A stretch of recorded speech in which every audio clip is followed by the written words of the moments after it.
So I will be catching up on a few reads. YouTube, why are you crooked? Why are you crooked? Why are you crooked? Let's fix you. There we go. That's not better, but better. There we go. I don't understand how I can have two different iPhones that are, one is a 13 and one is a 14, both the Pro Max. And why it looks so much different on YouTube versus TikTok. It is what it is. It is what it is. So Kay won't get her test results for like a week or two. It's stupid. All right. So Jennifer Mason, you are first.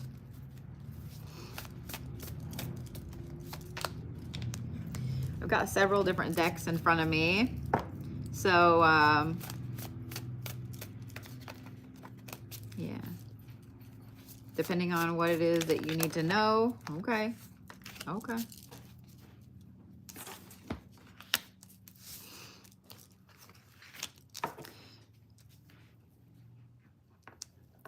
Lots of sixes.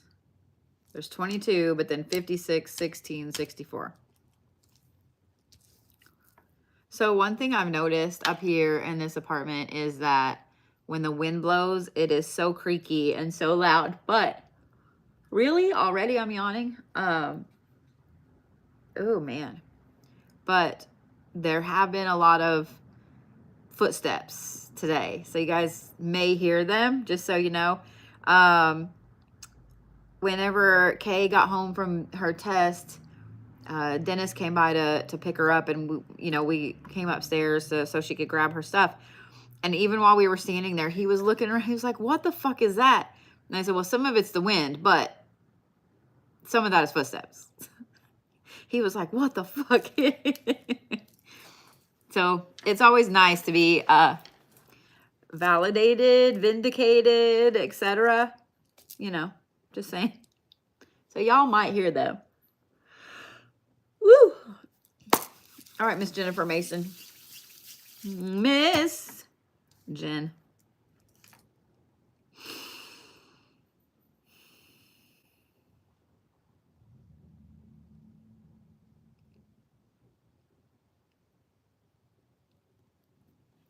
So the very first card is the Fool's Embrace, which is transmuting pain. This is the number 22. The thing about this is that this speaks about a shift that you're in the middle of right now. I think some of this shift is planned strategically, like a new job, a new house, a new, things like that. It's a strategic plan, but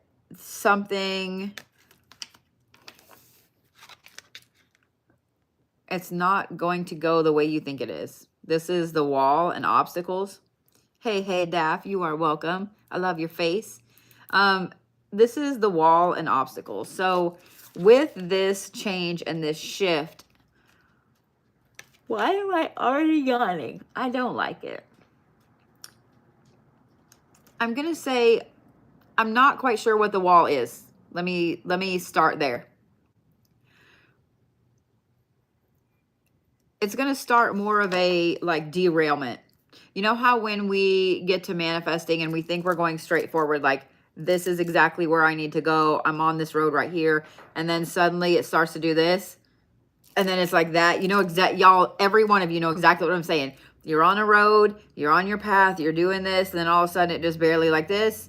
And then ka-pa-cham, up like that. That's what's fixing to happen. There's going to be a massive, massive wall, a massive, aw, I'm glad you came in and said hi, Miss Daff. There's going to be a massive obstacle that pops up, and it is going to literally drain every bit of you. Like you're getting a cheat sheet. You're getting a cheat sheet. It's going to drain like every fucking bit of your want to. People are like, my want to is gone. It's going to drain every bit of your want to. There's a good and There's a reason behind it. I was going to say there's a good and a bad, but really it's not bad. The reason behind it is this. This path, this strategy that you've decided to undertake and move forward with is a good strategy, but there's something missing in it. And so as you're pushing forward, it's like having a wheelbarrow that's missing a wheel. Okay. So you can push forward for a little bit, but eventually that front is going to dig in the dirt and it's going to stop. So you're pushing forward with this and it's about to hit that like stop. This is the adaptability card. Why am I on it again? I can't with my fucking self. This is the adaptability card.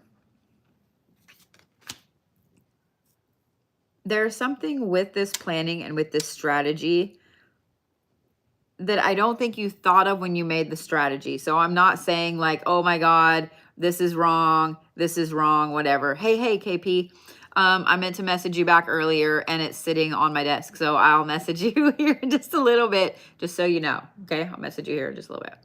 Son of a bitch, I just saw a thing come across my PayPal and I've got to go throw a fit about that. And I'll tell you guys what it is real quick, because Sass or Tiff or Christine or somebody, I need you to remind me of this. Because of reasons and because of people and because of people that want to be douche faces, I had to have people that work with me sign a non-disclosure agreement. And so I had to sign up for one of those fucking programs where I could download the legal ones and blah, blah, blah. And I canceled it. And twice now they have billed me again. So I have to go back and do the same thing I did last month and say, look, I canceled this. Here's my fucking email. Give me my money back. And then they're going to say, we didn't have you canceled. And I'm going to say, here's the fucking email. Give me my money back. And here's where this happened last month. Give me my money back.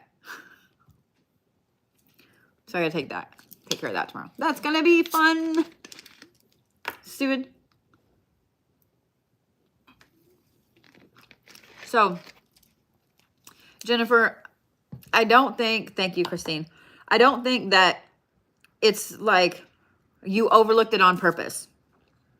I think that where you're trying to go, the path you're trying to walk, the shift you're trying to make is exactly what needs to happen, but you're going about it in a different way. Wait, back up. You're going about it in the same way that you would have, but it has to be done in a different way. Does that make sense? That's a good idea, KP. I'll probably do that. I don't know why I didn't think about that. You need to go about it in a different way. This is not the same you. This is not the same situation. This is not the same end goal that you're trying to get to. So know that none of this shift and the problem with this wall is something that you could have planned for. Just so you know, it's not something you could have planned for. This shift is going to happen and the wall is going to hit you like stop. And it is going to knock you on your butt where you're kind of sat down for a minute like, woo-saw, woo-saw. When you're sitting on your butt, that's when you're going to have that epiphany moment of, oh my God, why didn't I do XYZ? Okay? To be honest, I really feel like this has to do with your career, with money, with goals and, like money, bills, etc. So when this sits you on your butt, just know that it's going to be like in that moment of, it's Saturday night. So y'all are going to get to hear all of the tiny peepee mans running their things. Just saying. So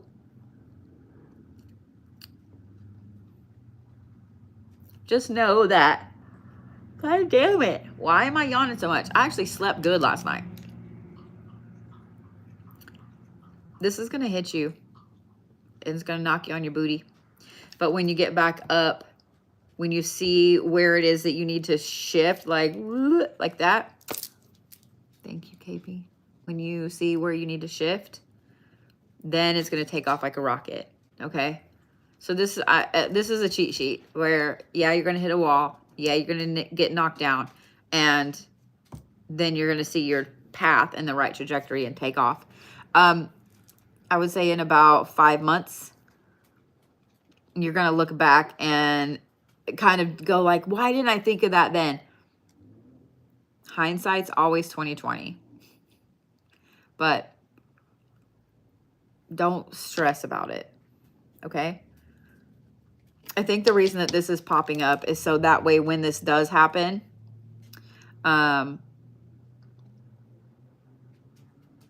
it's not going to hit you like it normally would have, if that makes sense. You know what? I have looked at this card repeatedly. And for some reason, when it's sitting right here and I see the light shining on it, there's a face in there. And I'm not quite sure what I think about it. And I don't know if I can get it to show. It's right here. I'll show you guys on. See, it looks like an owl right there. When I'm sitting it down here, it looks legit like a man. And I wish that... That's the weirdest fucking thing. It's the weirdest fucking thing.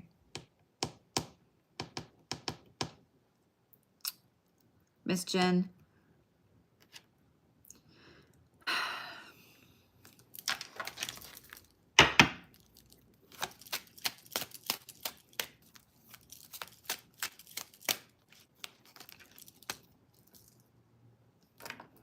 This is the mindfulness card. Okay.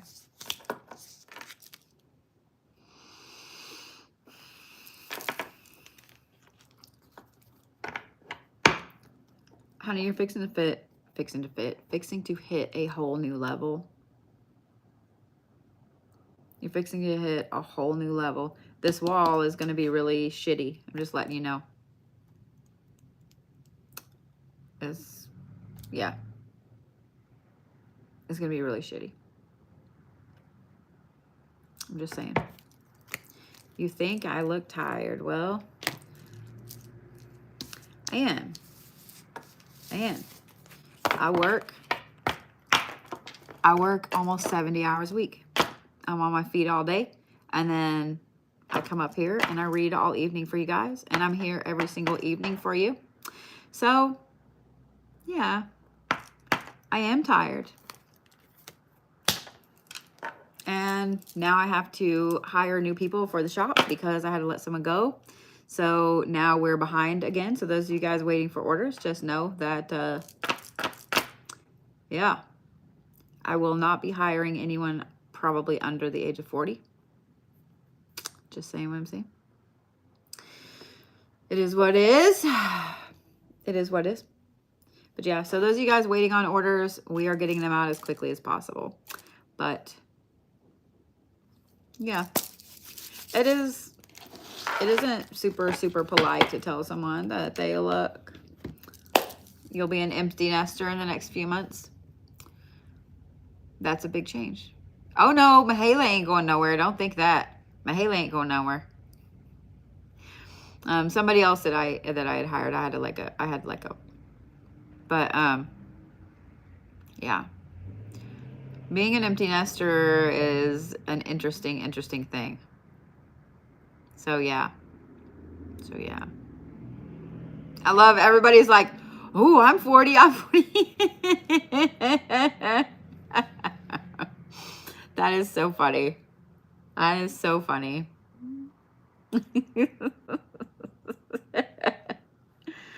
And there's nothing against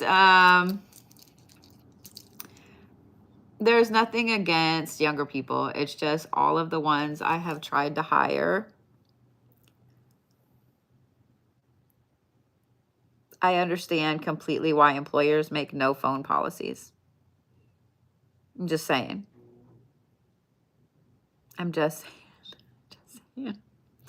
Yeah, Mahala is awesome. I love Mahala. Yeah. Yeah.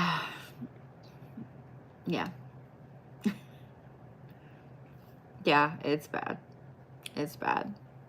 I don't care if you're doing your job and you're taking a break. I don't give a shit. You know what I mean? Miss Jen, I'm just going to say this one last thing. When you hit this new trajectory, you're not going to look back. You're not going to look back. I am going to advise that you take some time for you. Okay? I am going to advise that you take some time for you, because just as your friend, suddenly being an empty nester is hard. Okay? It is really, really hard. My baby graduates in May and will go to college this fall. She'll still be like an hour away, so pretty fucking close. But still, yeah. Woo. You know, take time for Jen. Enjoy it. Enjoy it. You've spent your whole life making sure someone else's life is hard. Words is hard. Wow. I love it when the Schumann is fucked up. I love it. It's so great. So great. You've spent all of your life making sure someone else's life is good. And now it's time for you to make sure that Jen's life is good.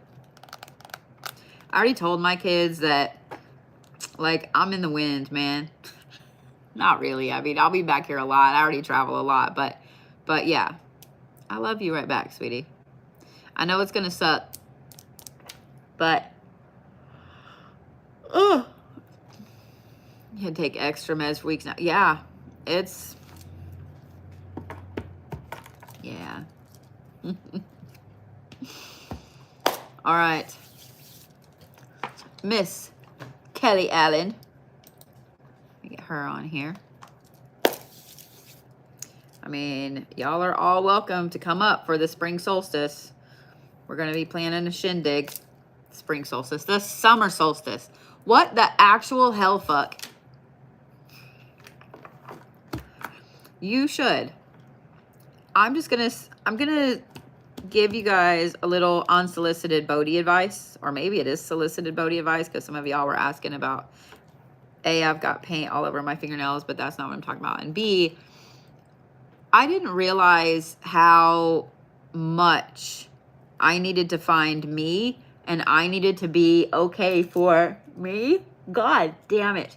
And that I need to be okay for me until I got divorced. And our divorce was during COVID, was during the shutdown. So if any of y'all have ever been through a divorce, you know that absolutely nothing moves fast at all. It's a snail's pace. With COVID, it was even lower. It took for fucking ever. And so there was a time when I did not get to see my kid for a while. There was a time when my kid hated me because of what my kid was being told. And so I threw myself into work. I worked 3 jobs, threw myself into work. And I just knuckled down and I did what I wanted to do. And even though I was by myself every other week, I felt really guilty at first. And I still fight that sometimes, feeling guilty, because I have 2 kids and I raised 2 stepsons. Like, their mom was not in the picture. It was us, and that was it. So I raised 4 kids. All I had ever done was for everyone else. I worked my ass off. I was the PTA mom. I was the PTA president for a while. I took care of my husband. I took care of our business. I took care of my own business. Like, I never did anything else that was just for me. And when I did, guess what? Y'all know where I'm going with this. I was selfish. I was selfish. So I really, really had to come to the realization that I had to be okay for me. And this is when I started saying, it has to be like when you're on an airplane and they say you have to secure your own mask before you help anyone else. because you can't help anyone if you're passed out on the floor. And that's where I had been for so long, was passed out on the floor. It took a while, and my kids completely hated it. They did, because and don't think that I don't still do literally anything and everything for my kids, okay? But I've learned to tell my kids no. I've learned to tell people no. I've learned to say, no, I don't want to go to dinner with you this evening because I need to go to bed. I need to just decompress. And I don't have to tell anybody why. It took me a while to realize that I don't have to give anybody an excuse for anything. I'm a fucking adult. Except for my dog who's dragging something across the floor. Apparently I need to let him know why he can't do that. But you guys, when your kids get older and they start to leave home and you start to get more and more freedom, you guys have to realize that you have to be okay for you. You need to take care of you. You have been the complete last burner, not just the back burner, the last burner for so long. And so many people are going to absolutely fucking despise that you suddenly are putting you first. And if you're a single woman, it's going to be even worse, because the vast majority of if you are looking to date a dude, the vast majority of the dudes out there want someone that's going to take care of everything for them. And it's just how they have always been treated.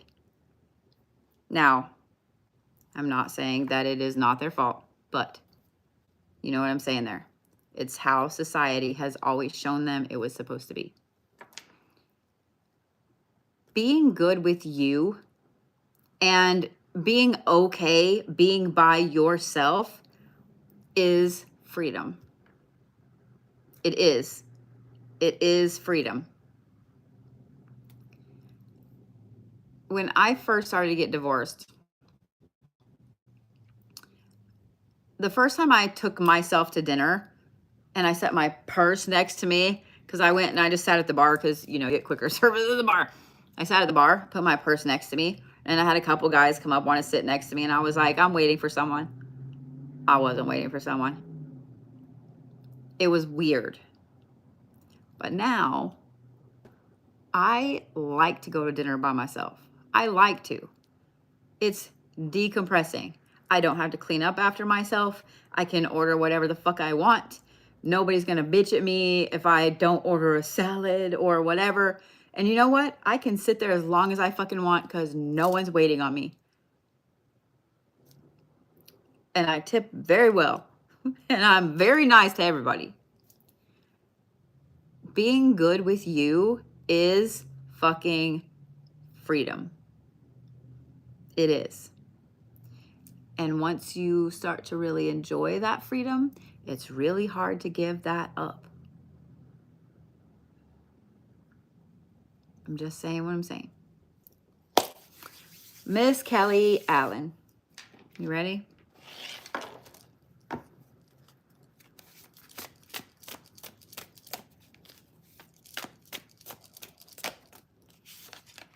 I know that you can do it. I know you can do it. If I did it, you can do it. Okay?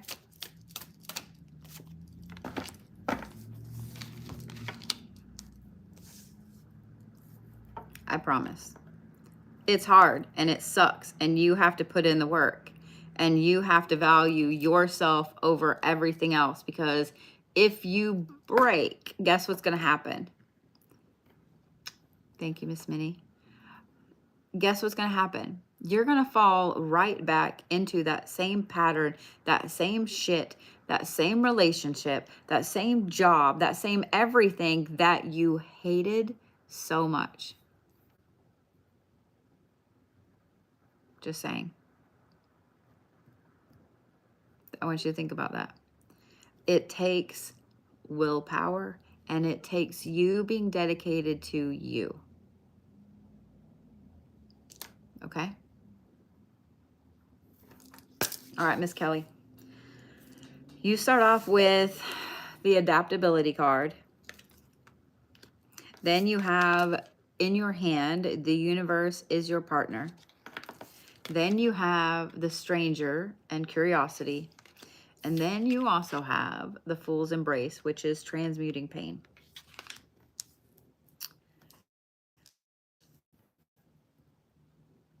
Just because I know a lot of what you've been through over the last few years, Miss Kelley, I'm going to say this. You are kind of here. You're in the middle of this. Okay? You've been through the phase where you have had to be adaptable to literally fucking everything. You, of all people, know how fucking hard life can be, how you cannot in any way control anything. Anything.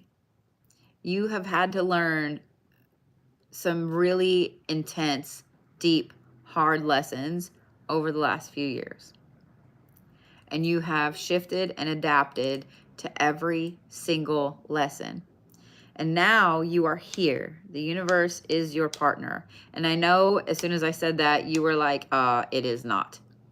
It is. And I want you to think about this. Okay? You have adapted to all of those heavy things that would break a lot of people. And I want you to look back at how far you've come, not just whatever. You know, people look at how far you come. That's not quite what I mean. Look at how far you've come as far as dealing with each one of those massive things. Losing a spouse, having a major health issue, having to raise your kids by yourself, all of those things. Not that I'm trying to share your business, but I'm bragging on you a little bit. You're a really strong ass individual. The universe is taking care of you.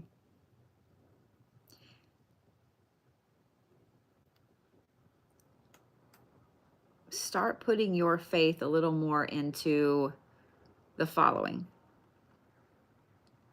And this is something that I have to remind myself of a lot when I get really stressed out and when I get really worried about something or whatever. I have to remember, you know what? The universe has always taken care of you. The universe has always brought exactly what you needed when you need it. You've always had exactly what you need as long as you put the work in, as long as you don't sit down and cry and whine and piss and moan in your Cheerios. As long as you get your fucking ass up and you do the things. Things always fall into place how they are supposed to. You may not win the, $1 billion lottery. You may not find that perfect knight in shining armor just around the next corner. Or you might, I don't know. But the universe always brings exactly what it is that you need. And I think once you realize that every time you have asked the universe for something, the Schumann is still at 80. It's going to be a fun fucking night. Every time you have asked the universe for something, every time you have needed something, the universe has ensured that you got it. You're starting to be to the point of this curiosity. When you hit this curiosity, it's going to be because you realize that everything you've needed has always been plopped right in front of you. And then it's going to lead you to this curiosity. This curiosity is about you playing with manifestation and the universe and how to do things and so on and so on. Then it's going to lead you to this fool's embrace, transmuting all of this pain back here that you've used as fuel into something completely different. Miss Kelley, I think that you have a really interesting 180 loop coming up to shoot you back around the other way.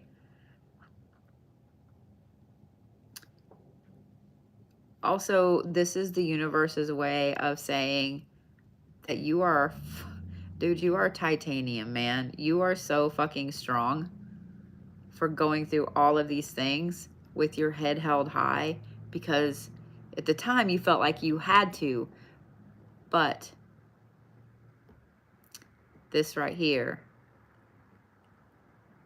this is confirmation, and this is the universe's way of saying, I'm proud of you. Okay, Miss Kelley? Just saying what I'm saying.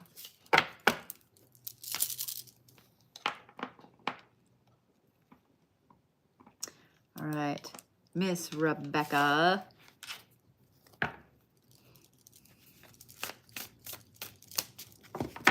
Sweetie, if you are dating somebody with an anger issue, that should be a deal breaker.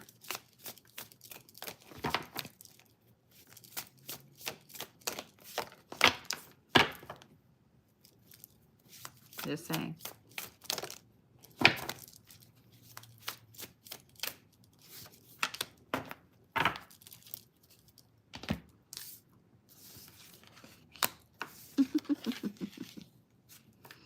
We're going to leave that exactly how it fell.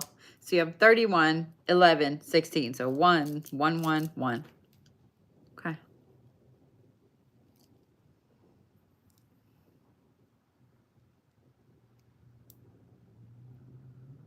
Ready? So this is Rebecca A. Just so you guys know. I cannot say your last name, Rebecca. I'm not going to try. It is really cool, but I want to say Anastasia, and I know that that's not what it is. So just saying, this is Rebecca A. Yeah. Will you be seeing your ex? I hope not. So yeah.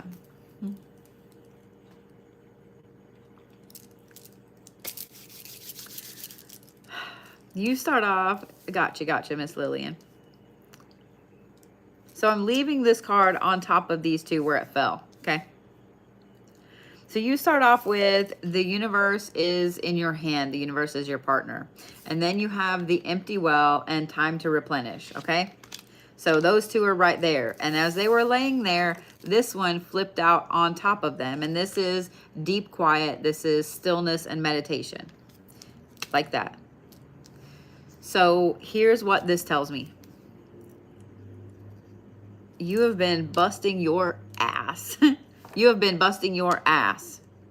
And you have been moving forward, and you have been doing every single thing you were supposed to do. And I know it may not seem like it right now, but the universe has made sure that you are taken care of and that you will be taken care of. You have put all of the work in. And that's why you are exhausted as fucking shit lately. That's why you feel like there is no more energy to give. You feel like you have given every bit of it because you have. I don't even know that if you realize how much energy you have expended, because you put in so much to fix all of this shit that's coming up to now. This is the universe's way of saying that it's okay to take a break. It's okay to sit. It's okay to breathe. It's okay to step back a little bit. Because the last card that you have is choices and their consequences. And this is basically the karma. You get what you give. Thank you for that, love.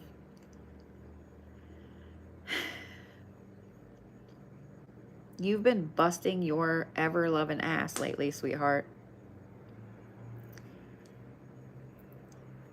Take time and sit down and just chill.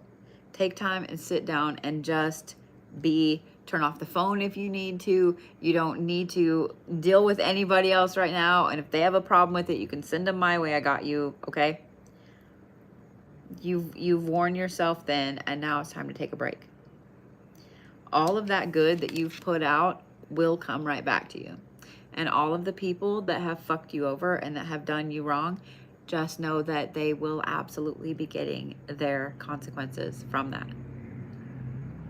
And you get to sit back with your feet up and your hands all chilled out behind your head and watch it happen.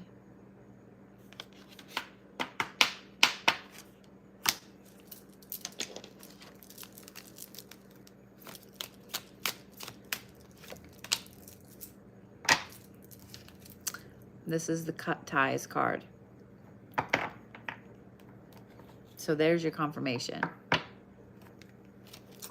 Oh, are you kidding me? The blue Bodhi just followed me. This is her only account.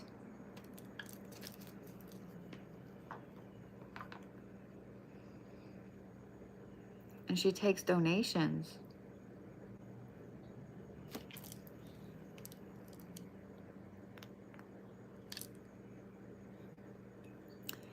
Oh, I'll be seeing you later, sweetheart.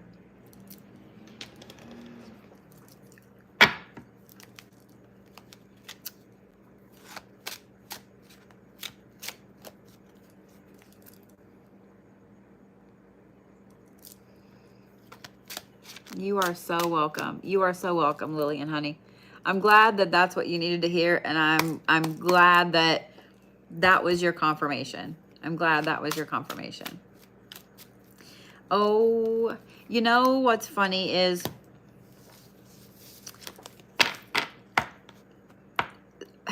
if y'all haven't seen the video I posted, it's really just 2 pictures, okay? I literally had one of them inbox me, DM me, and say, I'm such a big fan. Are you though? Are you though? Because you kind of seem like a stalker. And you seem like you're a little obsessive. Because you stole my name, you stole my face, you're pretending to be me using my own website, and you're going after people that follow me. Like, you're literally pretending to be me. And then you tell me, who you're impersonating, that you're a big fan. What? That is a Stucky McStalkerson. Baby, you're not a fan. You're not all, come on now. Come on now. Yeah, it cracked me up. I have never ever had somebody or one of the scammers be like, oh yeah, by the way, I'm a big fan. Are you though? Are you though? Are you though?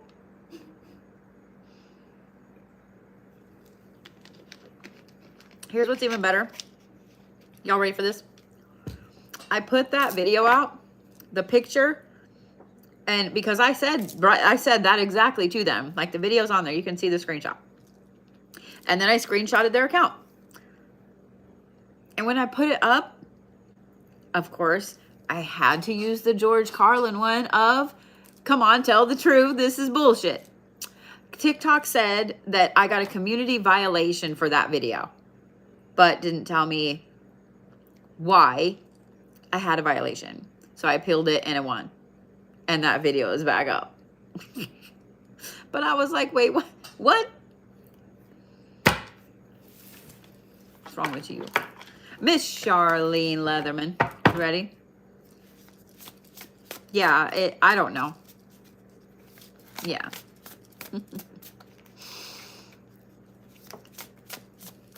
I had someone report a video. I don't even remember what it was about.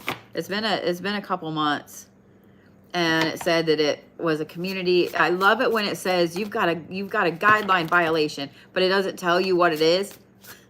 I just appeal it. I'm like, whatever. I have yet to lose one. Knock on wood. It's a little bit ridiculous.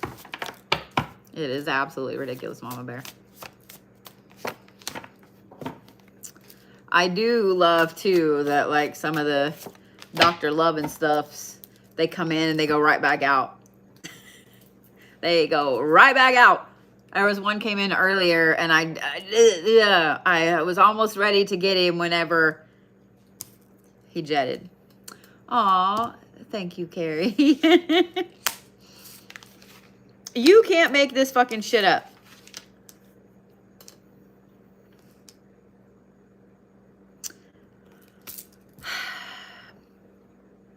Miss Charlene.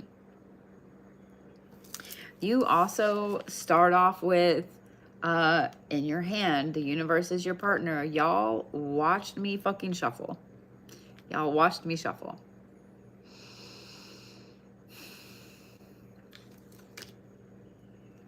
Then you have the crossing, which is initiation.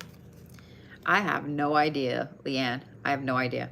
Then you have the balancing act, which is dances on one foot. And then you have the crown games, which is the right use of power. What is it y'all are doing, Sass? I keep seeing you flopping the numbers up. What are you doing? What is it you're doing? So,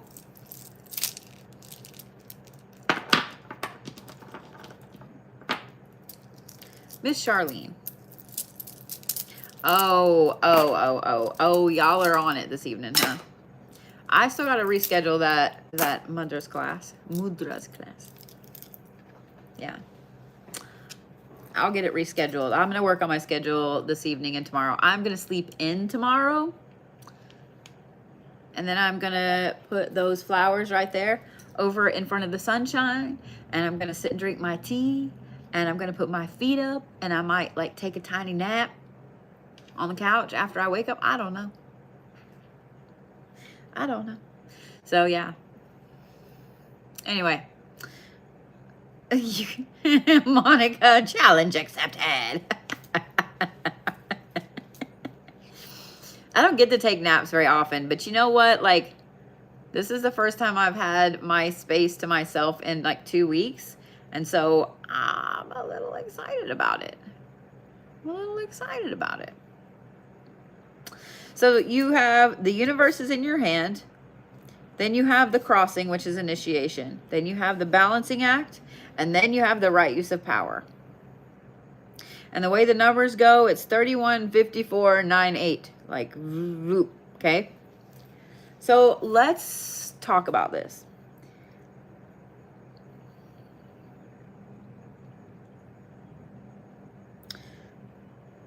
You right now are really, really energized, crazy movement, manifestation after this eclipse. I don't even think you realize. I'm sorry, I just caught this. I have had these cards forever. These are, and I've looked at this card repeatedly, especially tonight. What's up with that pinky finger thing? What is up with that? AI did these cards. Do you see it? Do you see it? Look. What's up with that? Right there. What? It looks like a thumb and a thumb. I used to love when this card would pop up, but now it's creeped me out and I cannot unsee it.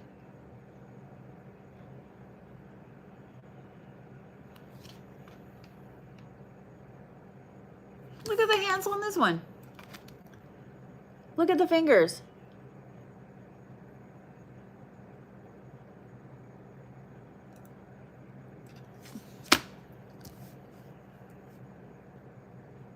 How have I used this deck for years and I'm just noticing this?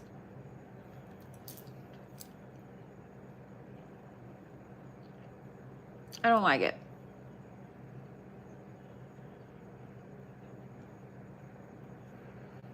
I love this deck. This is one of my favorite decks. I've had it for like almost at least 3 years. At least 3 years.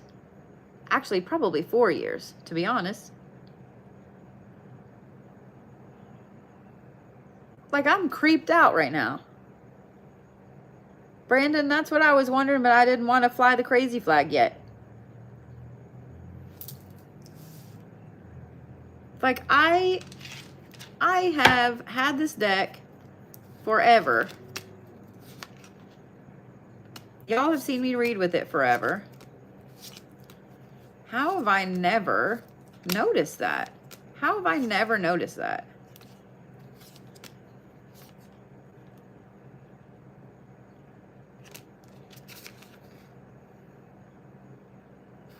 This guy has an extra finger.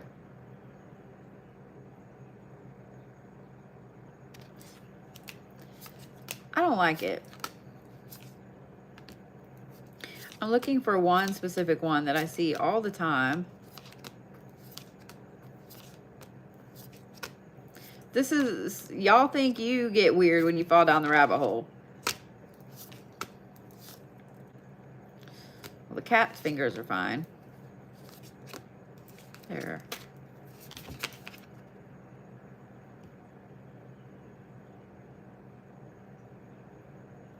She has two hands. Hand there and a hand there. See it?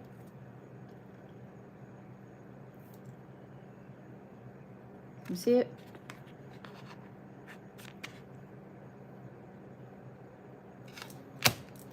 I don't like when you're fucking with my cards, man.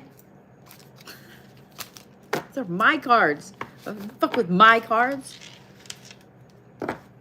Where's my grippy socks? Where's my fucking grippy socks? What color grippy socks we wearing today, class? I have on neon orange ones. I have on neon orange ones. Oh, sweetie, that's paint. That's paint. I was hand painting candles earlier. Yeah, that's paint. I just decided that, see, paint.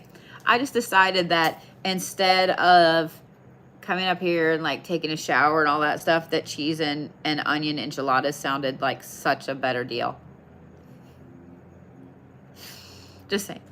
Just saying.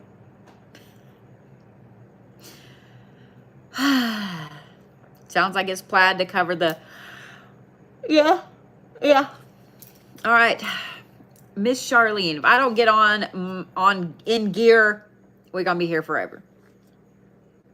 Miss Charlene. Right now, you are in a mode. You are in a mode where manifestation is easy.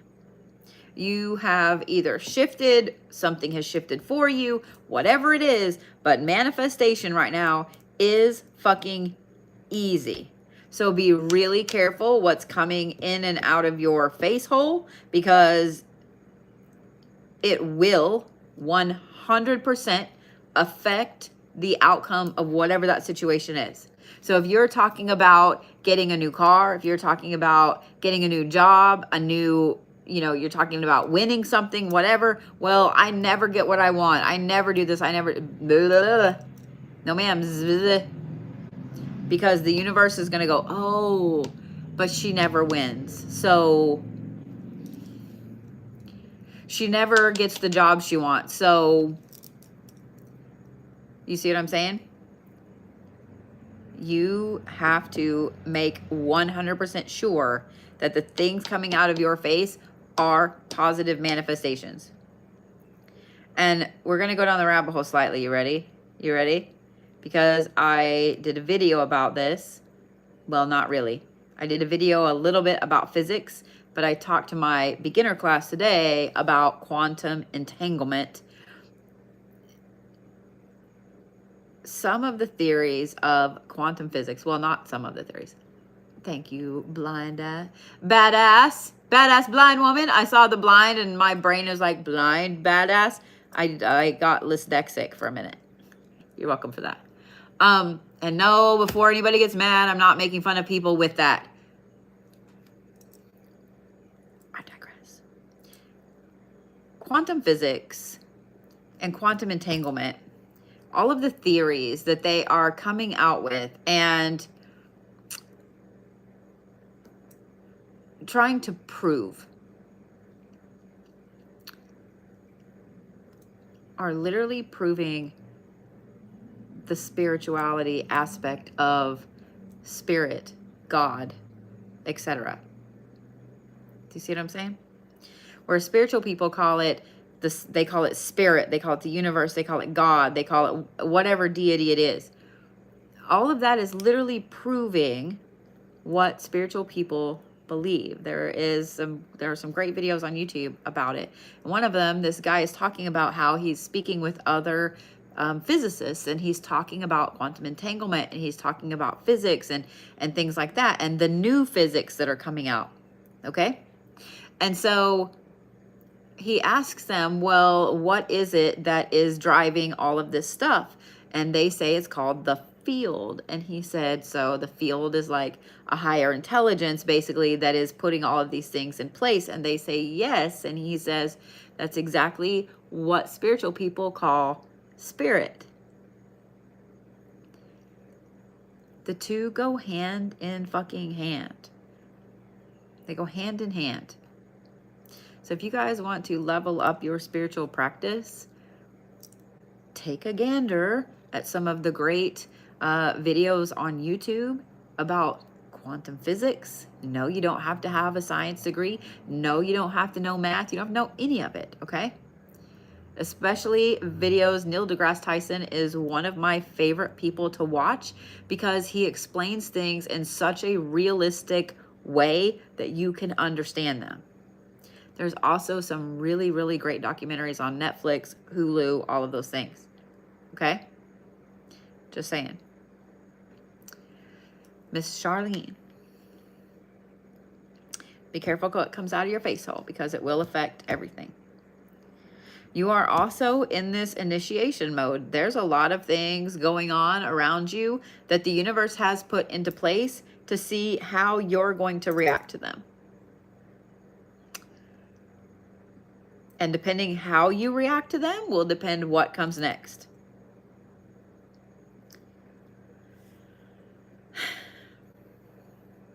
It is going to cause you to have to balance a lot of things back out. So let's say that maybe you react badly to a situation. You're going to have to balance the consequences of that. Let's say maybe you react amazingly to a situation and the universe rewards you exponentially. You have to balance those things too. Because when you get rewarded, when you work hard, you bust your ass, whatever, and the good things start happening, every single one of you guys know that all of your cousins, uncles, dogs, whatever, are going to come out of the woodwork. So you have to balance that shit too. The right use of power card here at the end and a yawn tell me that you're not making wrong decisions. You won't be making wrong decisions if you really think about it, okay? So don't just make a decision, a snap decision. Really think about it. Really put some elbow grease on it and look at all of the aspects to whatever that decision, situation, etc. is, because that is an initiation. You need to be looking at every single problem, idea, etc. that comes your way right now as some initiation aspect. Okay? The name of the author. The name of the author. Wait, for what? Name of what author? So Miss Charlene, be really careful what comes out of your face. And know that every single decision, even if it's something little tiny like where to stop for gas, makes a difference. Oh, there's not really an author. There's not. Hang on and let me, hold on. Let me see if I can find the ones I was watching this morning.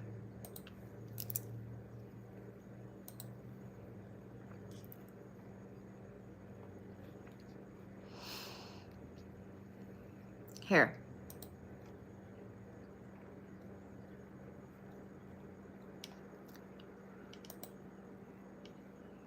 Let me turn the volume up first of all.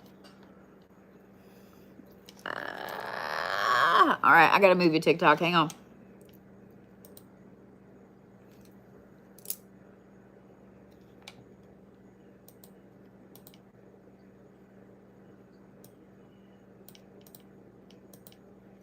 Oh, son of a bitch.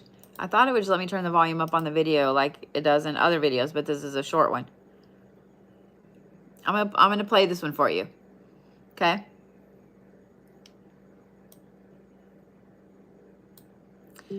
All I want you to do is listen. Just listen. The universe is made out of energy, it's not made out of matter. And then I say, well, what does the quantum physicists call this energy that the universe is made out of? I say, well, they call it the field. I say, what's the definition of a field? I love this. Invisible moving forces that influence the physical world. I go, my goodness, that's the same definition of spiritual as used for spirit. I go, yes. Quantum physics, emphasizing the invisible field as primary to the physical world, is essentially reiterating the statement of the spiritual people who talk about the invisible forces shaping our physical existence. And so, by definition, science, the new science of quantum physics, is bringing us back into alignment with the spiritual reality. That was too quiet, wasn't it?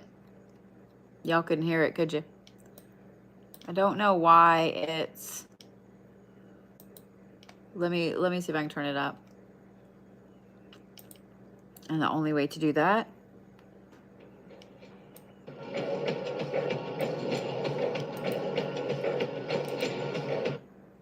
y'all heard it? Okay, we'll do it again. I just turned it up. Let's see. The universe is made out of energy, it's not made out of matter. And then I say, well, what does the quantum physicists call this energy that the universe is made out of? I say, well, they call it the field. I say, what's the definition of a field? I love this. Invisible moving forces that influence the physical world. I go, my goodness, that's the same definition of spiritual as used for spirit. I go, yes. Quantum physics, emphasizing the invisible field as primary to the physical world, is essentially reiterating the statement of the spiritual people who talk about the invisible forces shaping our physical existence. And so, by definition, science, the new science of quantum physics, is bringing us back into alignment with the spiritual reality. Did you hear it that time? I know you heard it that time. I'm just saying. Yeah. Yeah. Y'all are gonna start seeing a whole new level of things. I'm just saying. Yeah. I downloaded that and I'll be putting it out as a sound with some stuff probably tomorrow. So if you missed it, there you go. There you go. There's a whole bunch more. We could completely fall down the fucking rabbit hole. I'm just saying what I'm saying. It doesn't have his name on it. I'm gonna have to go back and look. It's just a short that some channel put out. So I've been actually trying to find out who that is and find the longer version of it. You know what I mean? All right, Miss Chelsea Smart.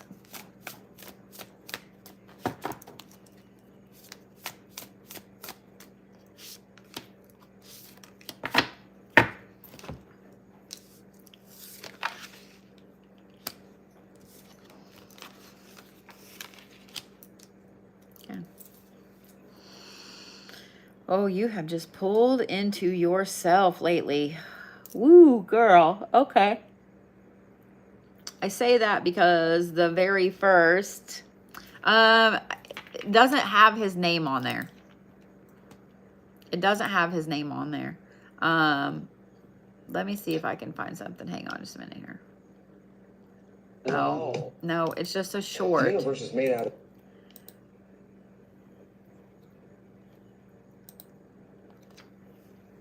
Yeah, there's no, it just, the channel is anything about everything 108. And it doesn't have the guy's name on there. Like I've been trying to find who it is. Because yeah, that I just played isn't Neil deGrasse Tyson. That's not Neil deGrasse Tyson.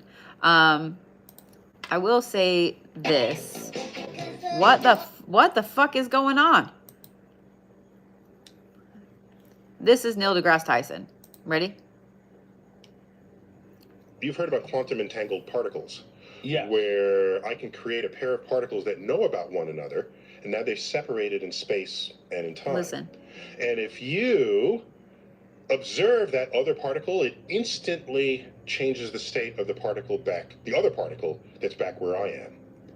And by the way, that they communicate instantaneously, faster than the speed of light. When you say if you observe, but you have to do something. Yeah, you have to do, yes. So something has to interact with it. It's not woo. The problem is the word observe, people think is a psychological thing. But in physics, it's got nothing to do with It's a measurement. It's a measurement thing. Right. I'm seeing it. So in other words, if there's an electron sitting in the middle of this table and all the lights are out, I can say, I think there's an electron here. Let me find out. And the moment I turn on the lights, the light interacts, a photon interacts with the electron and kicks it somewhere else. So the more I try to measure its position, the less I know its position. Ooh. You've heard about quantum entangled particles. So quantum entanglement, yeah, that's Joe Rogan. But that was Neil deGrasse Tyson talking to Joe Rogan about quantum entanglement. So quantum entanglement basically says that if you have two different things, say you have universe A and you have universe B, okay? And say that both of these two were created at the same time and they're apart now. Anything that happens in universe A will affect universe B and vice versa. If something happens to universe B, universe A will fill it, even if they are millions of miles apart. It's really fucking fascinating. And what's even better is that it proves the existence of spiritual aspects such as energy transfer, Reiki, Chi, prana, life force. Think about it. Think about it. Telepathy. Do you see what I'm saying? It literally proves all of that. All of that. San, I saw what you were saying. So you said everything that the things I read for you in the last couple of months, have they actually been happening?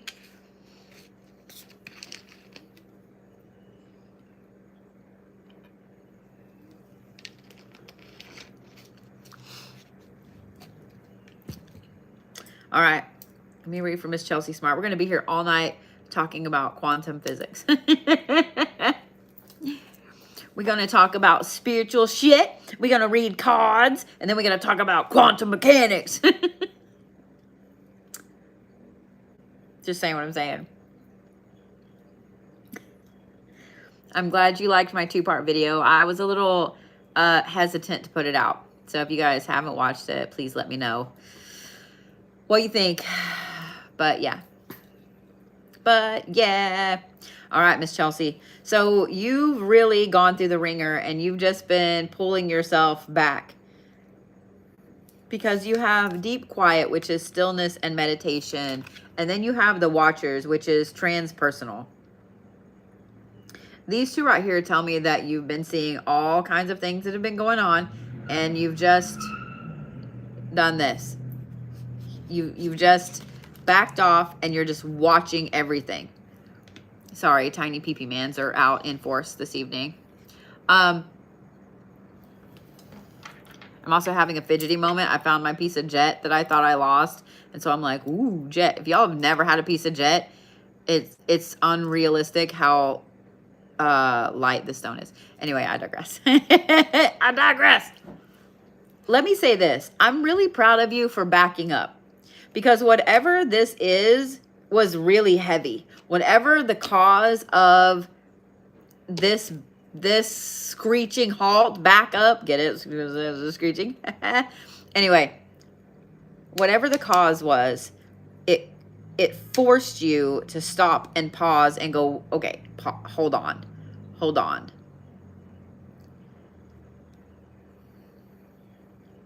These two things right here are bringing you somewhere that I don't think you expect to be in a really good way. Because over here, you have the Garden of Venus, which is rest and renewal. Oh my gosh, Crystal Martin, 13 months. 13 months. That's insane. And then underneath that, you have the Moon Maiden, which is new beginnings. So this massive, huge shift has caused you to take a step back. While you're taking your step back, it's a good time for you to kind of rest and relax and not be stressed about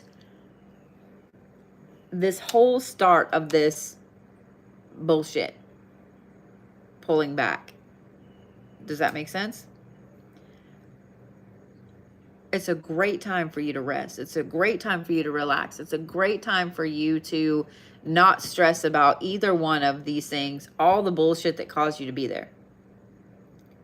I have a feeling that this meditation and stillness and this just watching everything else has been going on for a couple of months, to the point that now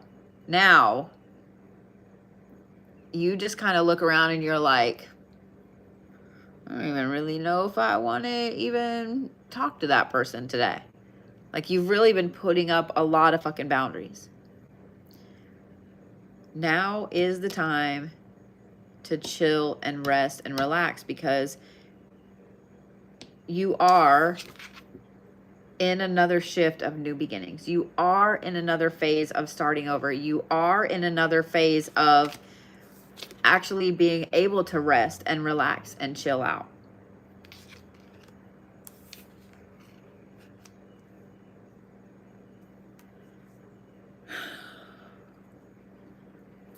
And Miss Chelsea, let me say this. I'm really proud of you. I know that you've had some ups and downs. Bruce Lipton, thank you, Earth Magic. I know you've had some ups and downs. I know you've had some meditation. I know you've had some quiet. I know you've had some utter bullshitty shit going on. I know that you've been through some shit. I know you've recovered from some shit. And I'm really proud of you, even though it's felt like it's this, you know, all these crazy waves everywhere. Honey, it's time for you to just chill and take care of you for a little bit. Just rest. The rest and relaxation is what's going to bring on this new beginning. Okay?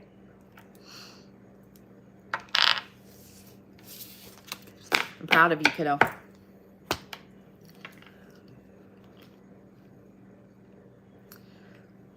All right. If I can find my mouse. Miss Jennifer Swab, you are next.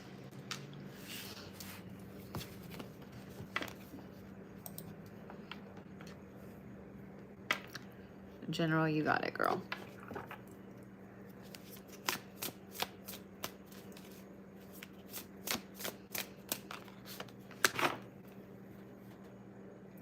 Oh, Ancient One, I love that you have just a nice, wonderful little trolley account and you don't really know squat about Jack. And I really hope that you have a wonderful, wonderful evening. And thank you so much for pushing me up in the For You page.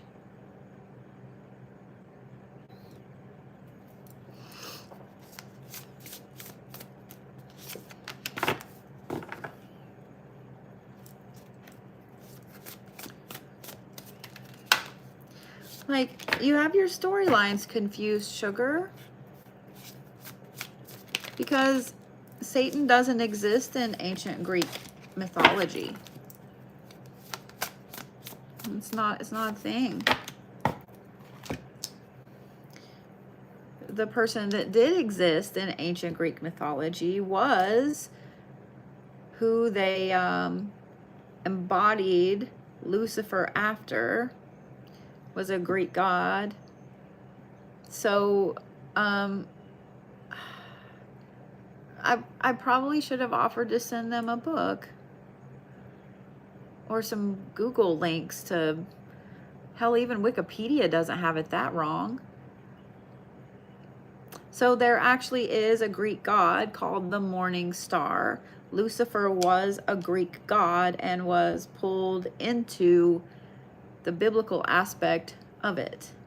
If you guys literally just, all you got to do is research the Greek god, the morning star. That is exactly who they modeled it after. So what cracks me up is when someone comes in and they're like, oh, this happened, this, baby, you're mixing mythology and the Bible.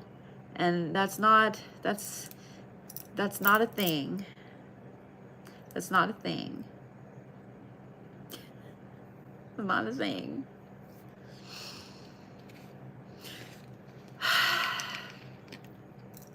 Oh, have the Lord come down and help me. Save me from all of this Diet Dr. Pepper and the tarot cards. Fucking idiots.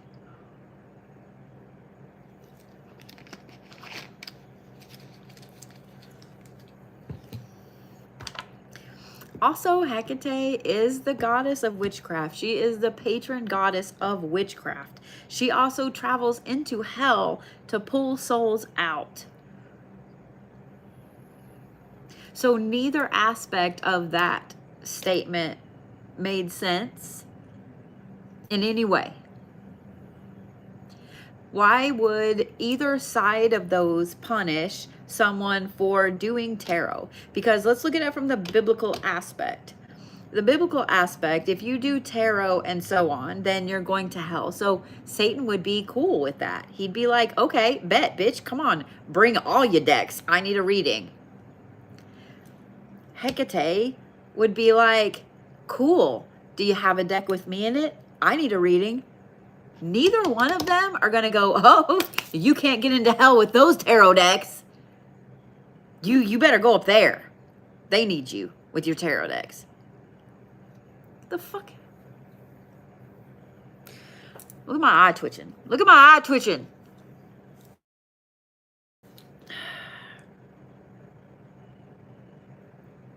I can't. I can't.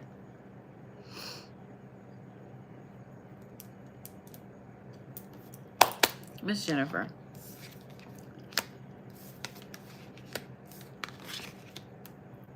Oh, Lord.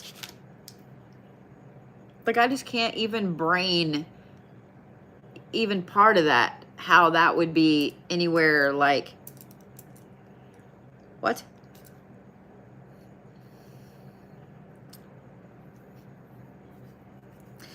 I don't know why, but I just thought of this. So I have this just clear quartz bracelet on.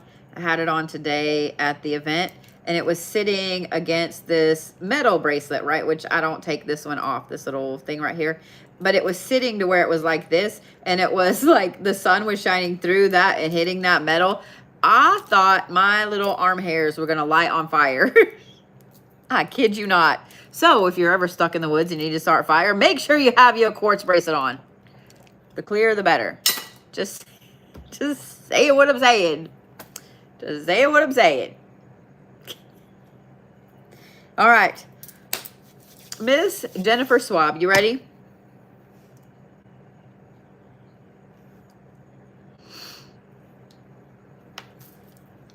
You start off with the eye of the needle, which is intentionality. Then you have dances on one foot, which is the balancing act. Thank you, Miss Jen. Then you have the wailing tree, which is reconciliations. And then you have the root girl, which is the disowned self. And I don't know if you noticed the colors here. The only one not in agreement is literally that one.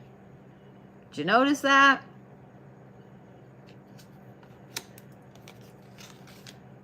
When you say stuff in a certain tone, do y'all ever hear that guy? You sure about that? Y'all ever hear that in your head? Y'all ever hear that in your head? Anyway, I digress before we go down that rabbit hole. Okay.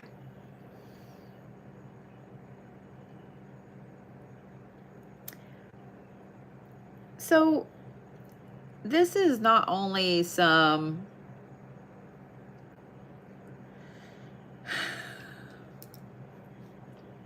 confirmation, but it's also everything happens for a reason. because you start off with the eye of the needle, which is intentionality. And I think that right now you're here. You're like towards the end of this second card. You started acting very intentional. You started doing specific things a specific way. You started living for you in a specific way. You started really just making every move very intentionally. And when you started making every move very intentionally, you realized how much you were balancing everything. Not just the intentional moves. Thank you, Josh. How are you? I haven't seen you in a while. Or if you've popped in and I haven't noticed, I'm sorry. You also have this right here. You've been balancing literally everything. Literally everything.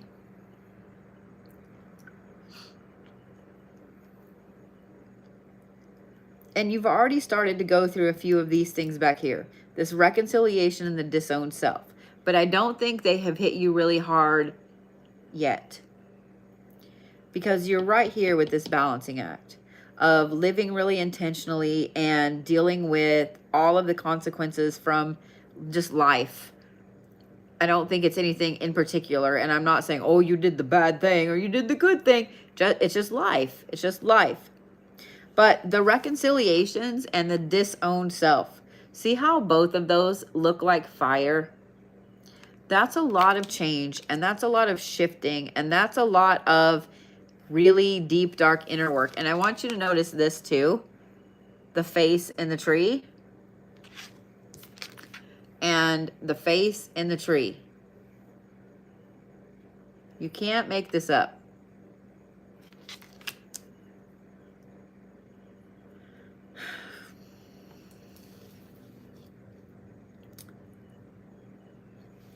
I'm just going to give you kind of a personal example, and I hope that it helps. Okay? Okay? When you start to reconcile shadow work, when you start to reconcile issues, when you start to reconcile traumas, and you start to work through all of those things, you are reconciling the light part of you and the dark part of you. The problem is that we have gotten so used to being so far apart with those two things. We've gotten so used to our light part always being out and our dark part always being way back here. They're not ever really allowed to get even this close, much less touch. So when you go on a journey of reconciliation, of self-discovery, and of shadow work, because you can't have self-discovery without shadow work. When you start going down that route, you are going to have the disowned self. Orion's my favorite. Thank you, Josh. Here's a fun fact. Ever since I was a little kid, I always feel better.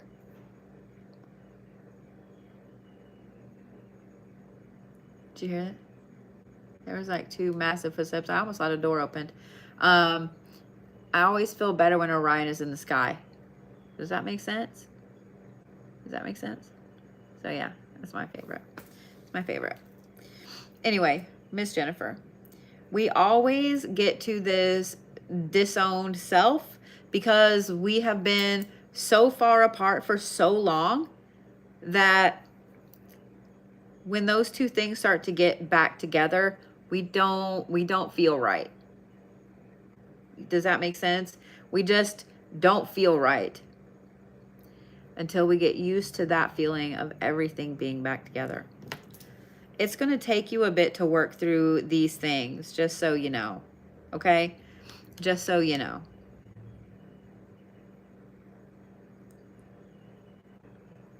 It's a lot. It's a lot you've been through, and I'm so glad that you have started doing things for you. You have started living for you, and you have started making things and decisions, very intentionally. It's going to take you a little bit to get through this because you've been so far apart from yourself for so long. So I'm proud of you for taking the steps to get here. And I know, honey, that I know it sucks and I know it's really tough. And I know you know that we're all here for you. I know you know that we're all here for you. Hey, Brooklyn Queen, how are you? So, we got you. You just come sit and hang out with us, okay?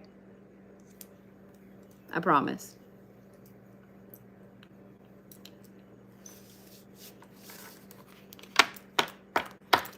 You are so welcome, Binksy, honey.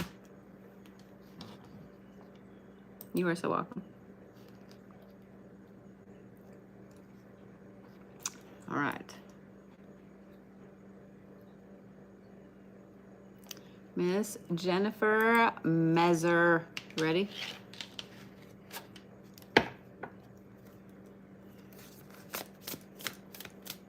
My list is probably closed at this point. I already was catching up on some reads, but I will be on tomorrow, and I will be on a lot this week, just so you guys know. I know a lot of you guys need some guidance on stuff. Aw, thank you, Nikki. I will have to look here in a little bit.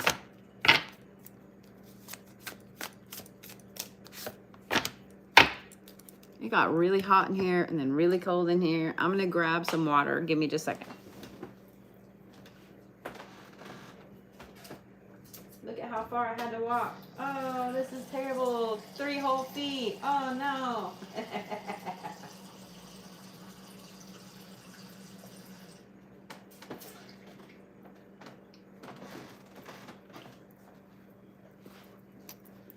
I have a Diet Dr. Pepper sitting there, but I just don't want to drink out of it.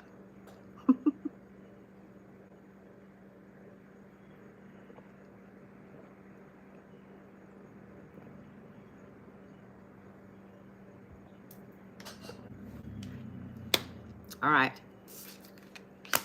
Here we go.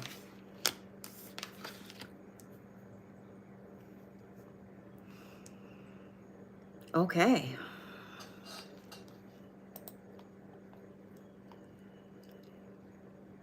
All right. I see what you needed to know. Okay.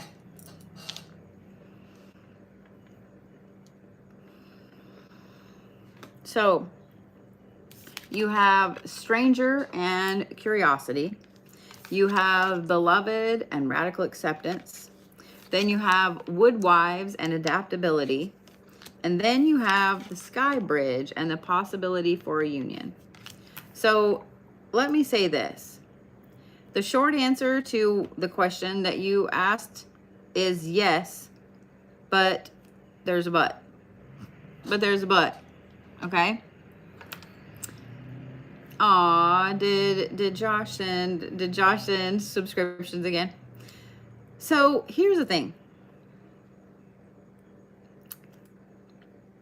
There is some growth that has to be done before your manifestations can get a lot of traction. They have a little traction, but you want them to have like all the traction, right? Not just a little. You want them to have all the traction. There's a little bit of curiosity and a little bit of branching out that you need to start doing. The next thing is this. This is the radical acceptance card.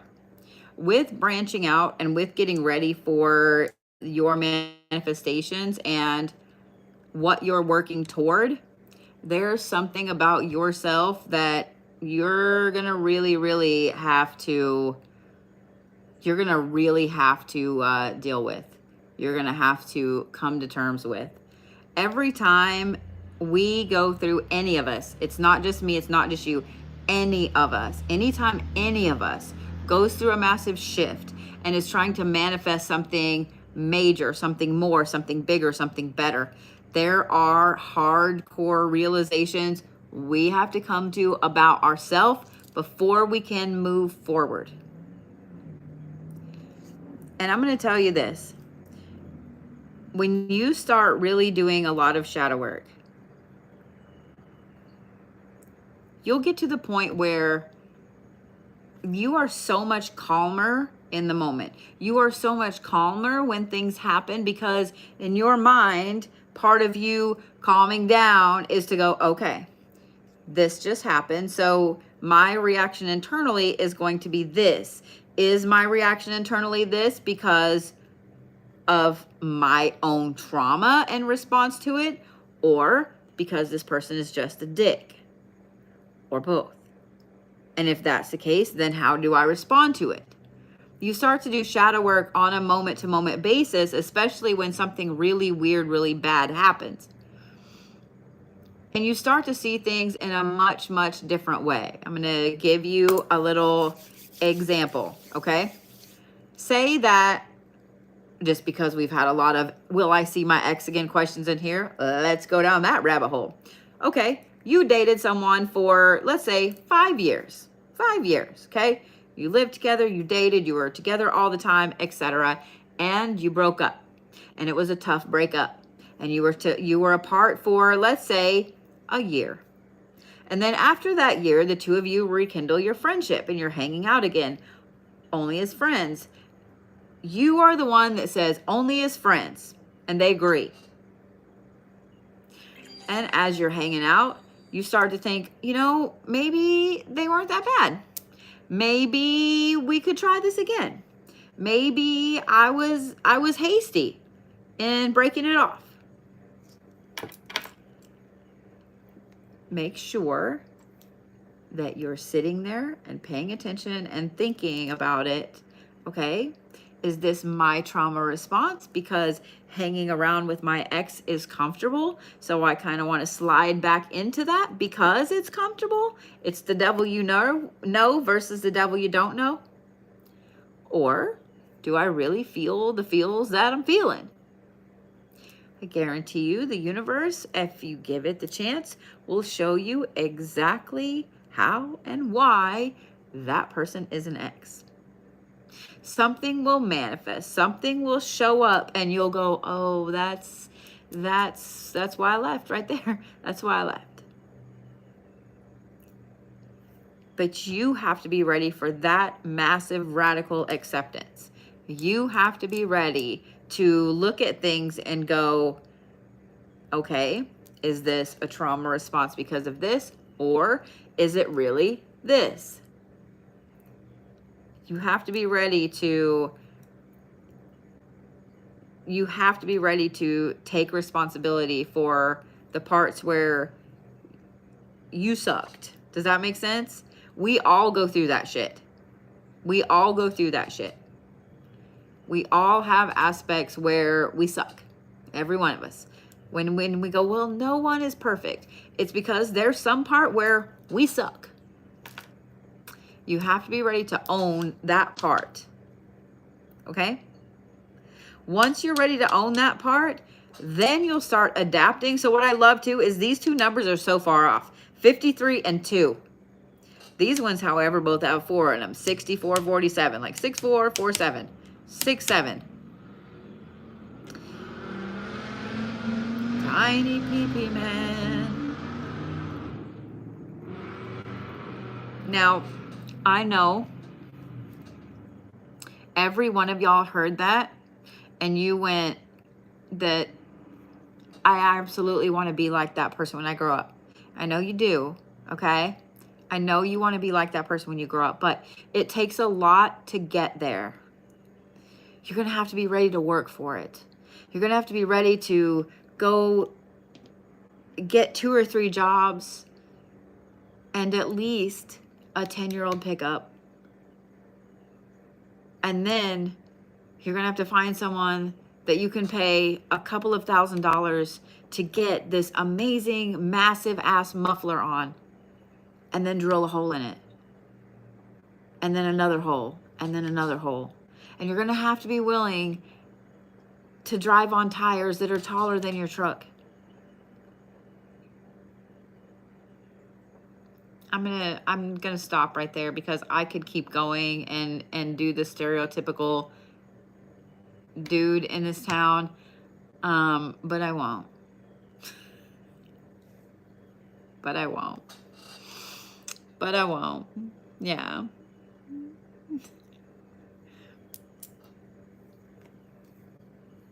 Or if you would like to take an alternate route, maybe you're not a truck person,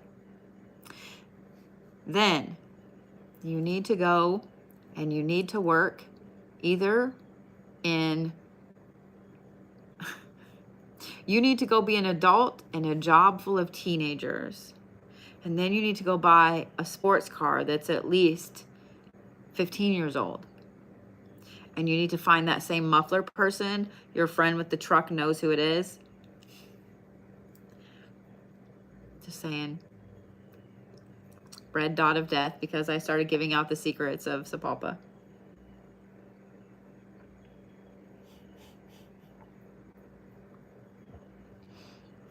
I got the red dot because I was giving out the secrets of the universe. My sorry. But basically you get a really old, not even really old. You get a sports car that has a lot of miles on it, and then you put a really loud muffler on it, and then you do everything you can to make it as loud as possible.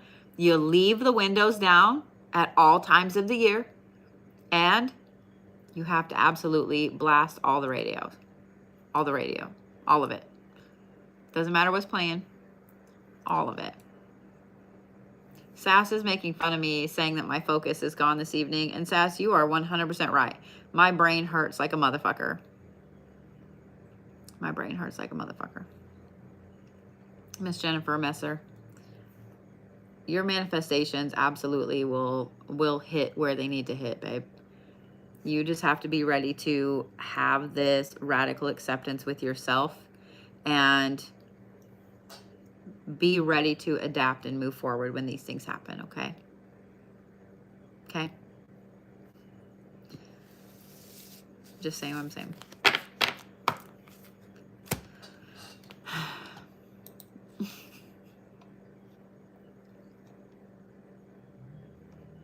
Yeah, just saying what I'm saying.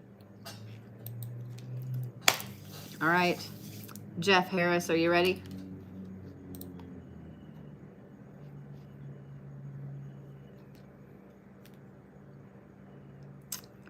Okay. You got to ask an actual question. Okay. I don't know if Jeff is here. There you are. Is it okay for me to read your question out loud? Yeah, the universe absolutely was like, look, bitch, shut up.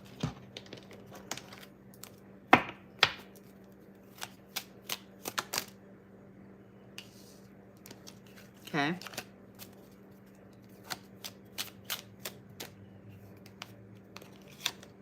That's a lot. So Jeff asked, what's the best way for him to correctly process a million changes and find his new path? Okay. Son of a bitch.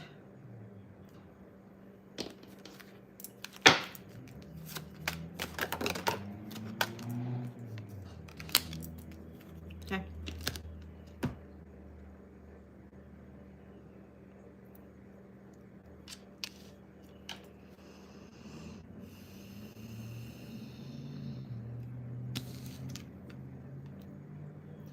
When I do questions like this, we start off on the right because the right is the physical, and we end on the left because the left is the spiritual. On the right, you have the martyr card, which is honesty and shame and resolution. That's where you feel like you are right now. Over here, you have the Golden Empress, which is magnetism and confidence. That's where you want to go. Now, the thing with this, with the martyr card, is that you also have the eternal charisma card. And in moving over, this is something that you're going to have to fight to hang on to. Because as taking on that martyr aspect of always being honest and of carrying some shame and so on with you from the past, you're going to have to make sure that this charisma that you've gained, that I would bet you've probably always had, you hang on to it, because To process all those things, you have to give up this masquerade. You have to give up all of this aspect of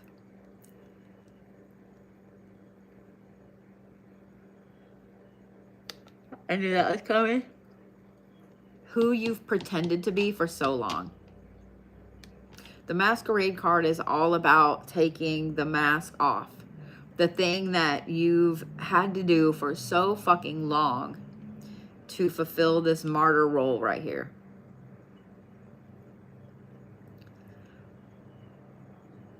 This is harder than we think. Most people are like, oh, well, I'll just, act like my authentic self. It isn't that easy. It's actually so much easier to be your authentic self in a room full of fucking strangers than it is to be your authentic self in a room full of people that you know and love you. Really? Another one. Okay.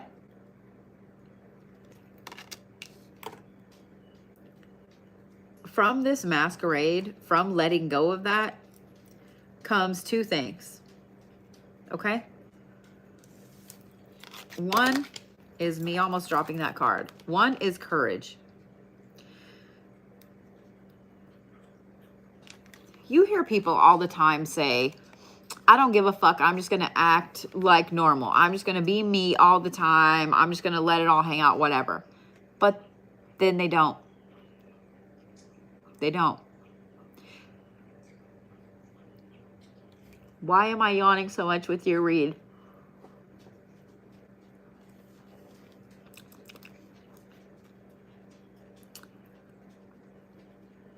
The people, and you're all are going to find this out. The people that talk this humongous talk usually are never going to do the humongous thing. They're only going to words it. The people that actually take off the mask and actually stop caring what other people think about them are the ones that have the courage to do this. They have the courage to change. I know that you have gone through some really intense changes here lately, and I think that you absolutely have this, that you absolutely have the courage to make the changes.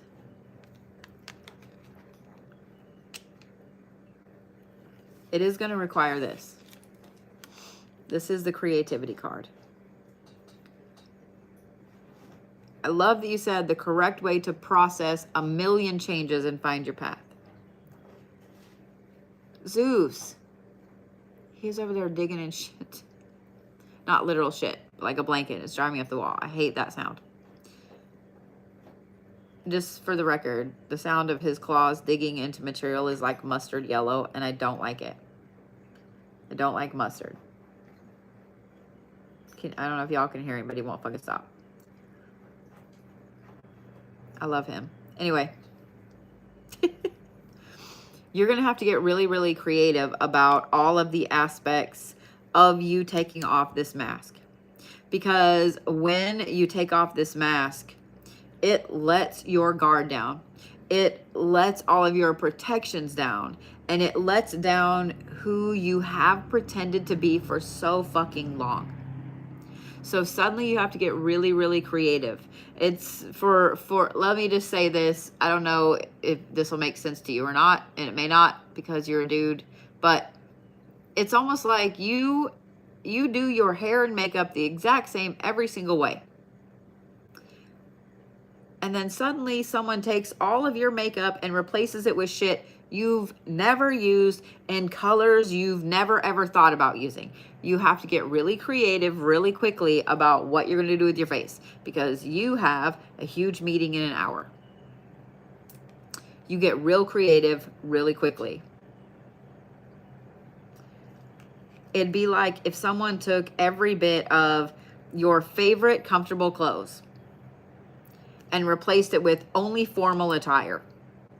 And then they said, hey, we're going to leave in 20 minutes to go hang out at the lake or go to the beach or whatever. All you have is formal clothes in there. Now what are you going to do? You have to be real creative, really fucking quickly, so you can move forward. Courage will always draw people to you. So will creativity. They will draw two completely separate types of people to you, which then will do this, which is the Golden Empress, and this is magnetism and potency and finding your new path. The path from the martyr to that is one hell of a shift and one hell of a change. These are two completely separate beings. And be prepared that for you to reach this person is no more. Does that make sense? You have to completely let go of this old person. Does that make sense, Jeff?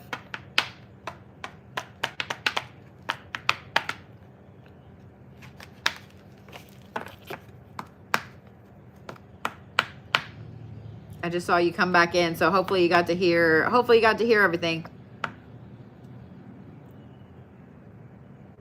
You're gonna have to work at really taking down the masquerade ball. I think you already have the courage, and I think you already have the creativity. It's just a matter of harnessing it. Okay? Because you've gone through some hard shit. Especially here lately since I've known you.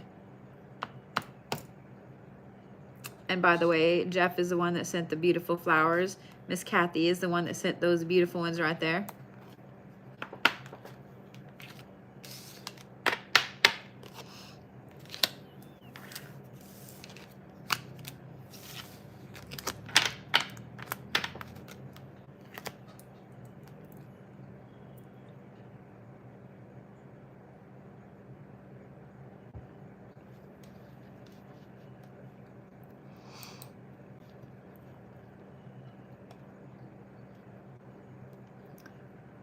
Miss Kathy Mazzell, you are next. You're welcome, Jeff. And I already know. Oh, my eyeball's itchy. All right, Miss Kathy. Oh, I'm so glad you got your horror box. I see several of you guys got that in today. I love it. That makes me happy. That makes me happy. Oh, hold on. My brown ones got disconnected. They all have to go in little lines. How the hell I just pulled out 6 orange and 6 brown evenly? I don't know. But there is only 1 yellow, and so that bitch has to go in. I'm get bit in half.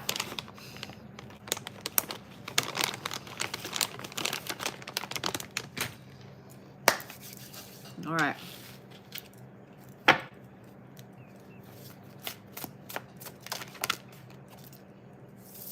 Okay.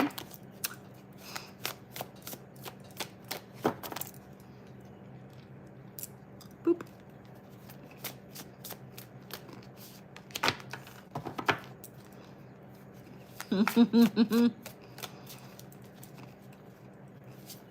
I love Reese's Pieces, man.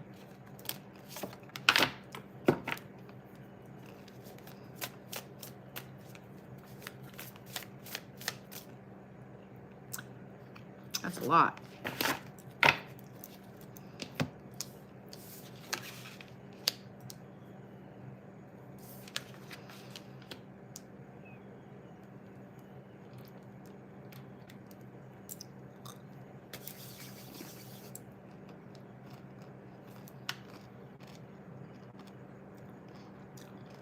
Your best friend Shar got to meet me yesterday. Aw. I love that.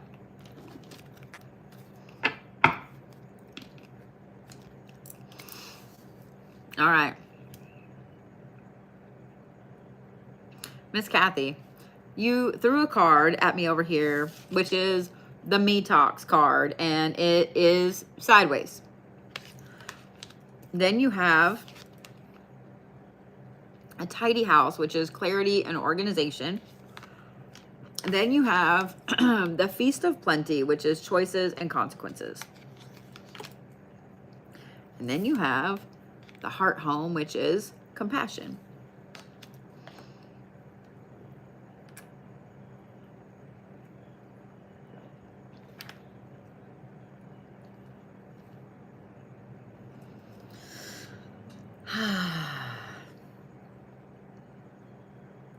I find the Me Talks card sideways really, really interesting. It's time to kind of just put a neutral place on your, let me rephrase that. There's something you have to take care of right now. Okay? So anything at all to do with you, with self-care, with taking care of you, needs to kind of be toned down slightly, not non-existent, because this tidy house card, clarity and organization, followed by the choices and their consequences card, tells me that there is a big thing that has to be taken care of in your life right now. This is a situation that has gotten completely out of hand. And to be honest, I think that it has just blown up. I don't think it's something that has festered over a long time, sat there, whatever. I think that it's something that just went kabam and blew up. And I have a feeling that this right here is something it's at home, because you have the tidy house and you have Heart Home, like two home, like literally pictures of home, okay? Whatever this is, it has to be dealt with like now, ASAP. It's not, don't fuck around with this situation, okay? It may seem like a small situation, but it is not. How quickly you deal with it and how swiftly you put a stop to what's going on is going to really, really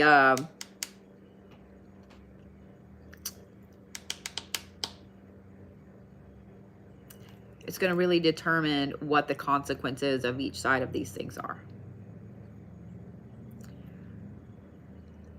Now, I don't see anything as being like horrendous consequences, but if this situation continues to just go unchecked, it is going to get worse and worse and worse and worse. That's why it has to be nipped in the ass right now. Once you do that, those consequences are going to come really quickly. Okay? So it's not like situation's done, now you got to wait 6 months for the consequences. That's not it. Situation's done and consequences.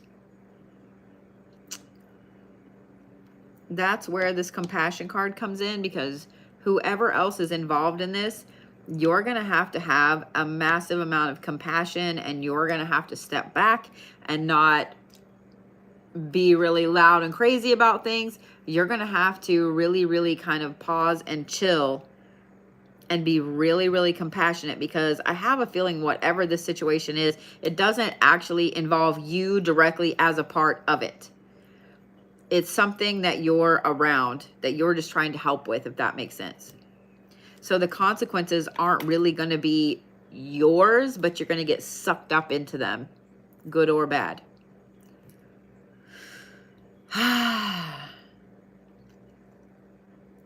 You're going to have a lot of compassion with this situation. I'm not saying don't stop your self-care forever, but it just needs to kind of slow down a little bit this week, because whatever this is super, mega, massive important. And it can't be allowed to just run rampant how it has been.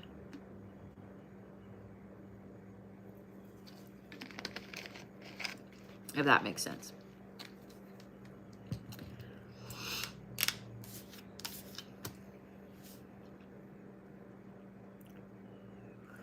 Also notice this. Turquoise, red. Turquoise, red. Soft, strong. Soft, strong. Just saying. Just saying.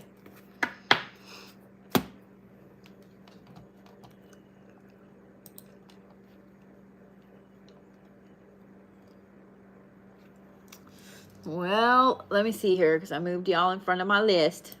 Miss Megan West, you are next. Career, gotcha. Okay.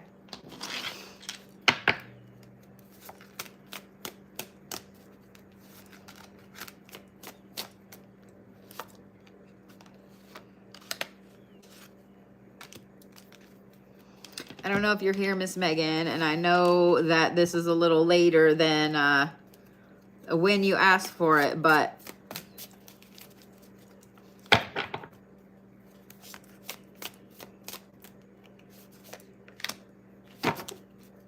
I don't think Miss Megan's here. I haven't seen her.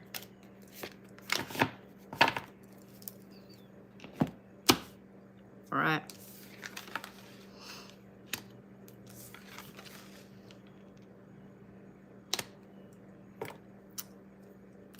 Well, let me just say right off the bat, it's going to be the lesser of two evils. On one side over here, you have growth, atonement, deceit, and then the empty well, a time to replenish, meaning that this offer over here is more physical. This offer over here is more... Yes, there is more room for growth in this one, but they are not being completely honest with you about what the job is, what it entails, and all of that. There's also a lot of circle and spiral energy going on here, meaning that it kind of feeds on itself all the time. Over here, however, you have secrets and vigilance and subterfuge, as well as the dances on one foot balancing act. This one right here is going to leave you mentally exhausted. So physically exhausted or mentally exhausted. To be honest, I don't know which one is worse. I mean, well, I think mental exhaustion is worse, to be honest. In my opinion, I really do. Because physical exhaustion, you can sit down, you can chill out, you can drink some water, you can lay down, you can sleep, and that will help the physical exhaustion. But with mental exhaustion, there's not much of a way to turn the mental exhaustion off. There's not really much of a way to fix it, except for a vacation, a few days off, you disconnecting from everybody. The thing I don't like about that one is this one is literally secrets and vigilance and subterfuge. I don't like that one right there is all... I'm so glad, Miss Lisa. This one over here is all... Whereas this one, they're just hiding shit from you, like every job does. This one over here, there's secrets there. There's a lot of secrets there.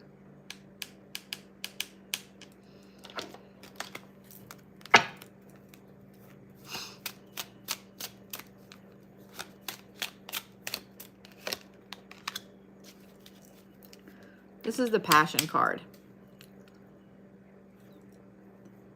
You need to make this choice versus, you need to make this choice based on which one of these allows you to pursue what you are the most passionate about.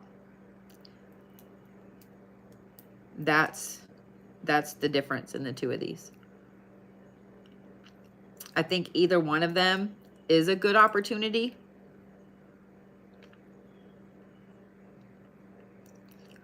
But you need to figure out which one allows you to really, really work more with what your actual passion is.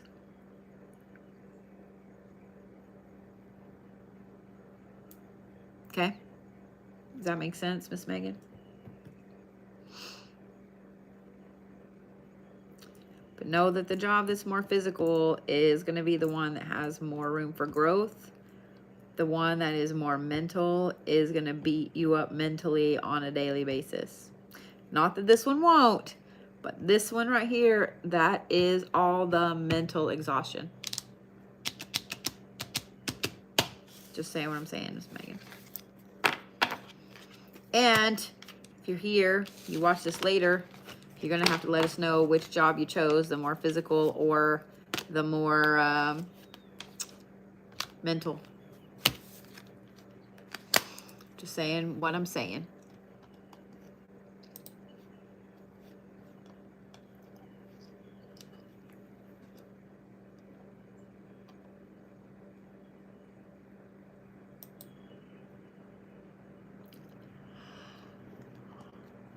Woo! Y'all did not see that. All right, Miss Melissa Renshaw, I've got you, sweetie.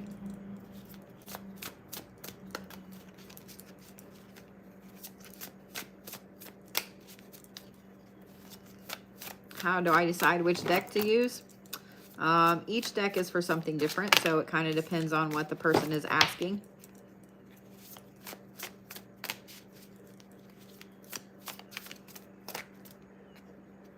Still to miss, many. I can't really word this evening.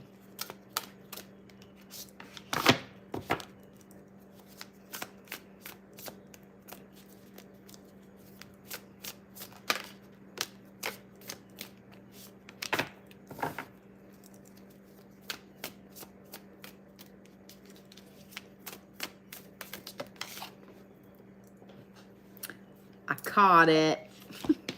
I caught it.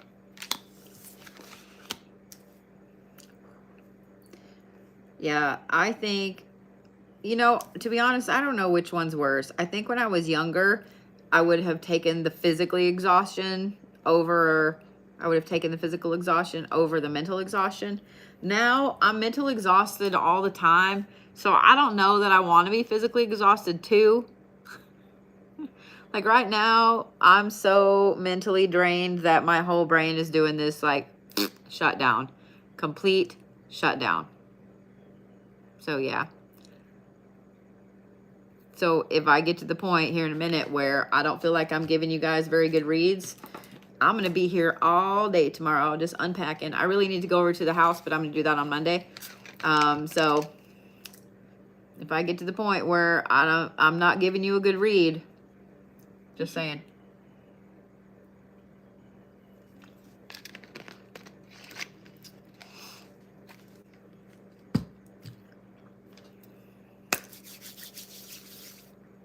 Miss Melissa.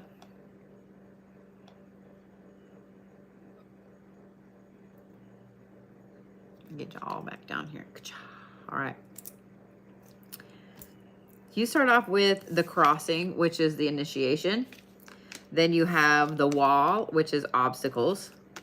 Then you have a tidy house, which is clarity and organization. And then you have the heart home, which is compassion. What? Well, happy early, 30-minute early birthday, Keisha. So, Miss Melissa.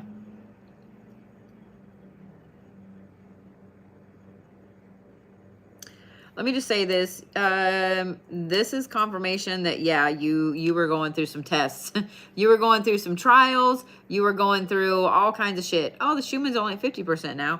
You've been going through the fucking shit. And then someone threw the shit through the fan. And then it turned back into shit. Like, you've been in this crazy thing of, you know, oh, it's shit. And now the shit's hit the fan. And now it's shit again. And now the shit's hit the fan. You know what I mean? Like, you've been really going through it. Yeah, it's been a test. Yeah, it's been an initiation. Yeah, it's so the universe can see how you're going to handle it. But for some reason, now you have hit a wall. There is some obstacle that has you literally just hung up and stuck. You can't move forward. You can't move backwards. You can't even go through the fan anymore. You just feel numb and disconnected from everything.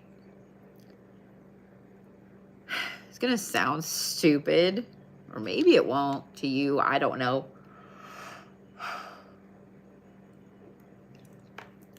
Take time and physically do this card right here. A tidy house, clarity and organization. Take some time and physically organize something in your space, whether it's your closet, your bathroom, your room, your whole house, your kitchen, whatever it is. Actually go through and tidy up everything, organize everything. When you do, this compassion is going to come out.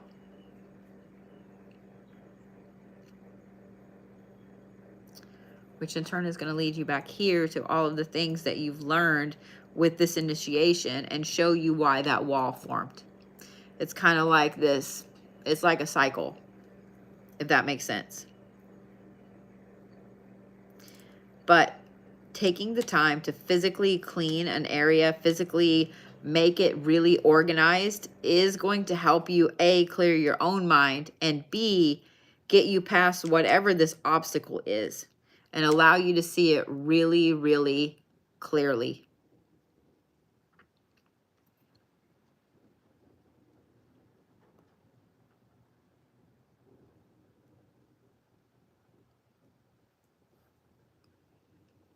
I was looking because I find it interesting that there's a brilliant light in each one of these. This one has this portal.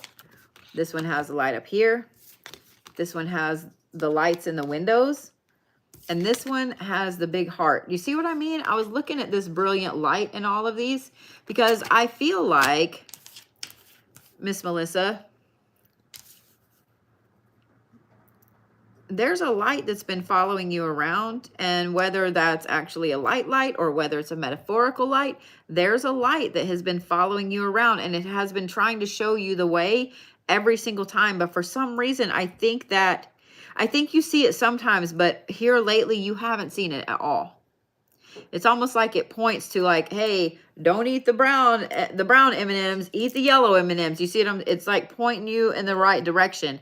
For some reason, it hasn't been as strong lately.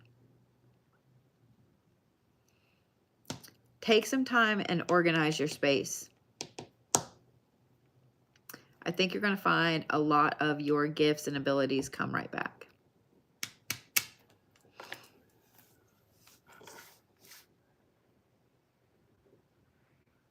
I have no idea what that is outside.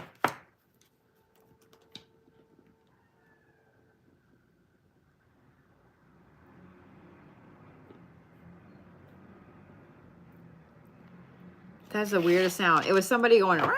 Did you hear it? Oh, the things you hear downtown in a little tiny town. It's not really a little tiny town, but in an older downtown where people cruise all evening on Saturday evenings. Oh, the joy. Oh, the joy. All right, Miss Nicole Ruiz. How to survive this chaotic retrograde, girl. This is just for you, okay? Actually, we're going to use these.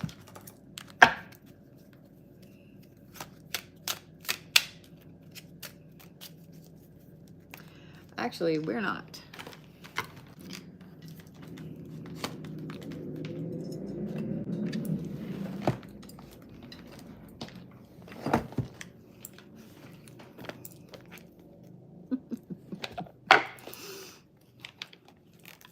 Because I feel like this Oracle deck's going to explain it better than I ever could. And then I'm going to knock a whole bunch of my decks over. So there's that.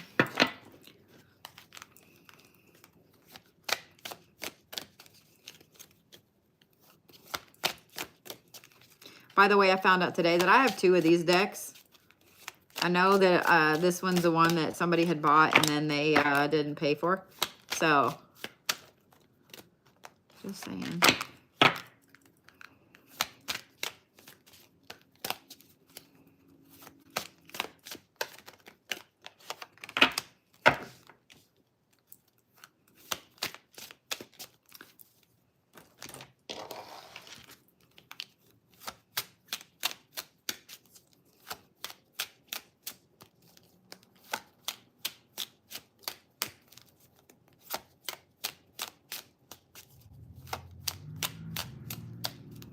Just need one, man.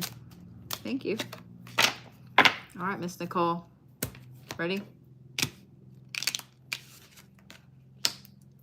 The first thing you have, I'm going to read them as I turn them over, is the Angel Anarchy, and that is moving away from control. So first of all, stop stressing about controlling anything at all during this retrograde. Because if y'all have never tried to control anybody who's a cardinal sign, much less an Aries, you don't. You don't. So the very first thing, Miss Nicole, is that you have to stop trying to control the situations. The second is this.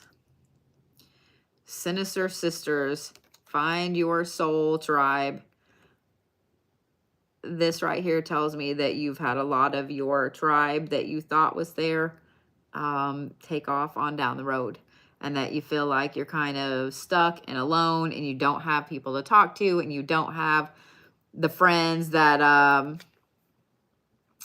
that you used to have to be able to talk about this with, you know, about, oh my God, Mercury's in the microwave. How, you know, what are y'all doing? What are y'all?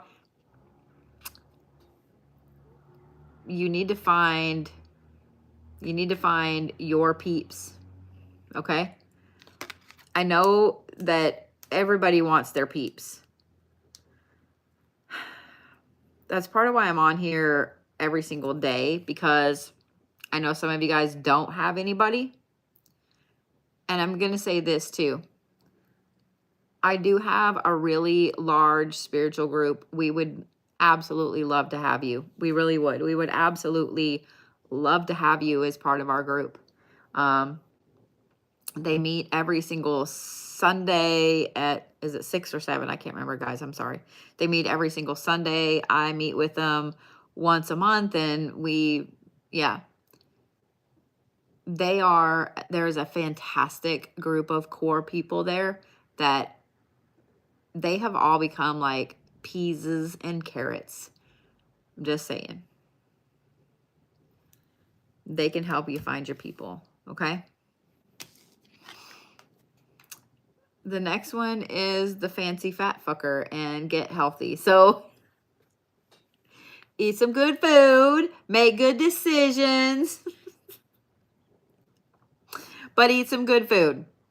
Not shit trash food. Eat some good food. That one's funny. Oh. Seriously, though, this is the castaway negativity card. I find that really telling. Excuse me. Especially with moving away from control and finding your tribe, and you said that you really are absolutely alone. This tells me that you've got a lot of negative bullshit that has been, I don't know if it's been flung your way or just rolling all around you or whatever, but you've got to get rid of this shit. You've got to get rid of this shit. Casting negativity away can be as easy as keeping bells on your doors. It can be as easy as making an herbal mix and putting it around every corner in your house. If any of you guys want to do that, salt, pepper, turmeric, cinnamon, rosemary, you should have them in your kitchen. If not, you can get them at the dollar store. And then whatever else you want to add. You know what I mean? Whatever else you want to add to it. You've got to cast away all of the negative people, all of the bullshit, etc. And there are going to be people in your life that you're going to have to cut ties with. Even though you said you're already alone, there are going to be people that you're going to have to cut ties with that you don't need to visit with on Facebook anymore, or you don't need to go to that family gathering or this or that or whatever. That's what's going to have to happen. That's a lot. That's a lot. It tells me that there's a whole bunch of shit going on in your path right now that you almost can't handle. That's a lot, dude. This is a lot. So the first thing is just to stop trying to control. Oh, you've been feeling really heavy. Well, I'm glad you're here hanging out with us. I'm glad you're here hanging out with us. Everybody's been heavy over the last few days. Like, everybody, myself included. Okay? So please, please just come, just sit and hang out with us, okay? But moving away from things you can't control, looking at finding your tribe of people, getting a little more healthy with what you eat, and then absolutely casting away this negativity. Just saying.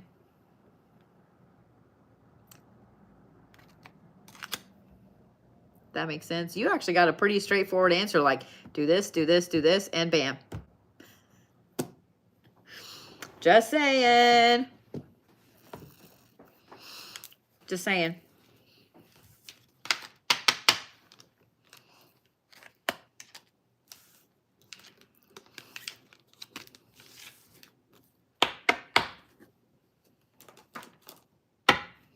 Joe, sweetie, that was not me.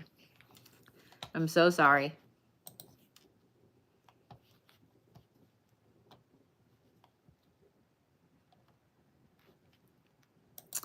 All right, let me make sure. Okay. Yeah, I don't ever charge that for a reading, so that wasn't me. I would be willing to bet that was probably somebody pretending to be me.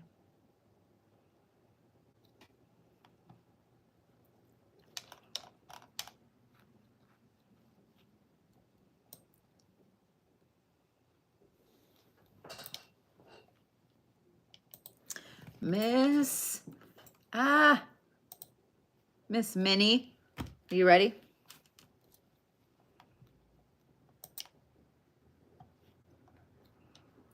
You got it, sweetheart. Now I have stacks of cards everywhere.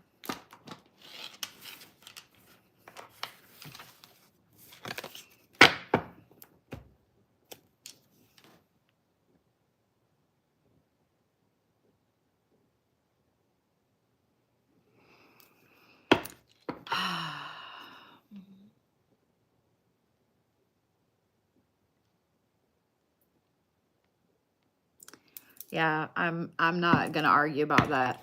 I've never charged $50 for a reading. If it's a personal reading from me and you're meeting with me in person, you know what I'm saying?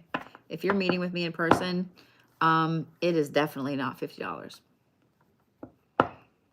Has never been $50. If somebody has messaged you saying that they're me and trying to charge you $50, I don't message people. I don't have the time to message myself, much less go and message people that I don't even know. I also have been reading a very long time, and I don't have to beg people to let me read for them. That's a scammer, babe. I'm so sorry that someone scammed you, and I'm so sorry that you're out $50. Y'all, please, please, please make sure that you are talking to the actual person you think you are talking to. And sweetie, if you're reading for free, that's your prerogative.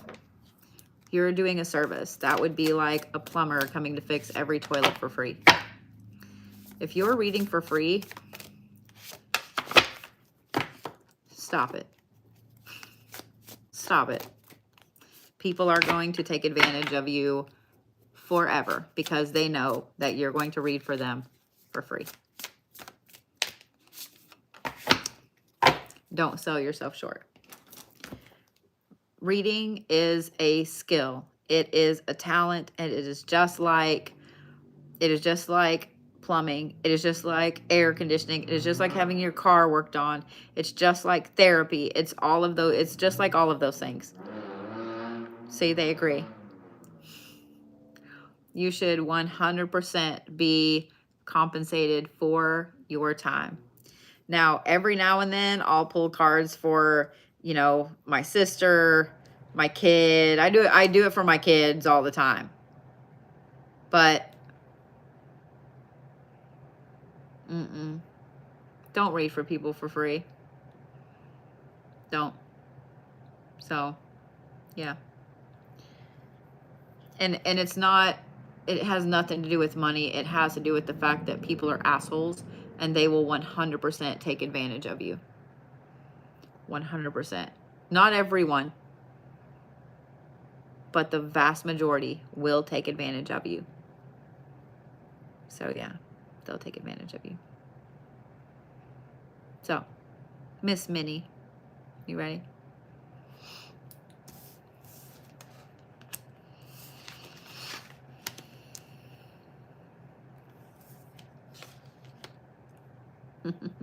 Three, six, 3, 6.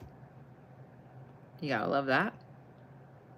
So you start off with the benefactor, which is grace and generosity. And then you have woodwives, which is adaptability. And then you have the jeweled web, which is connectivity. And then you have the cosmic womb, which is the divine feminine. Christine makes a good point. Every single reading I do goes through my website. So if you are on here and I'm reading for you here on TikTok, then you are on my list, meaning you have had to go through my website and pay in that way. I do that for 2 reasons. One, so I have a record of everything. Plus, the way this puts everything out for me, I have a set list of everybody. If you have a question or if I have a question I need to know, I can get your information right there so you don't have to put it here on social media. And B, it protects you because it gives you a receipt number. It gives you all of this stuff. It protects us both. It protects us both. So I learned that very, very early on. Very early on. I used to go through a lot of Cash App and just Cash App and PayPal.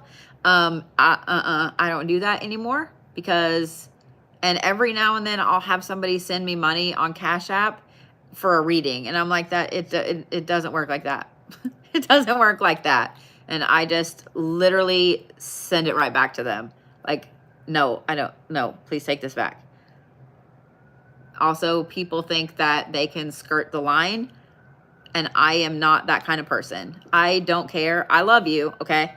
I don't care if I have known you for 20 years. I'm not putting you in front of a line of people that have been waiting. See, they'll come get you. I am a very, very, I'm a big stickler for first come, first serve. I'm a very big stickler for everybody is equal. Everyone gets the same treatment. Whether I've known you for 20 years or I just met you, I'm going to treat you with the same respect. Unless I've known you for 20 years and you fucked me over repeatedly, then you're probably in a jar somewhere or 4. But I have people come into the shop all the time and they try to skirt the line. They want to get an appointment with me right then, and it doesn't work that way.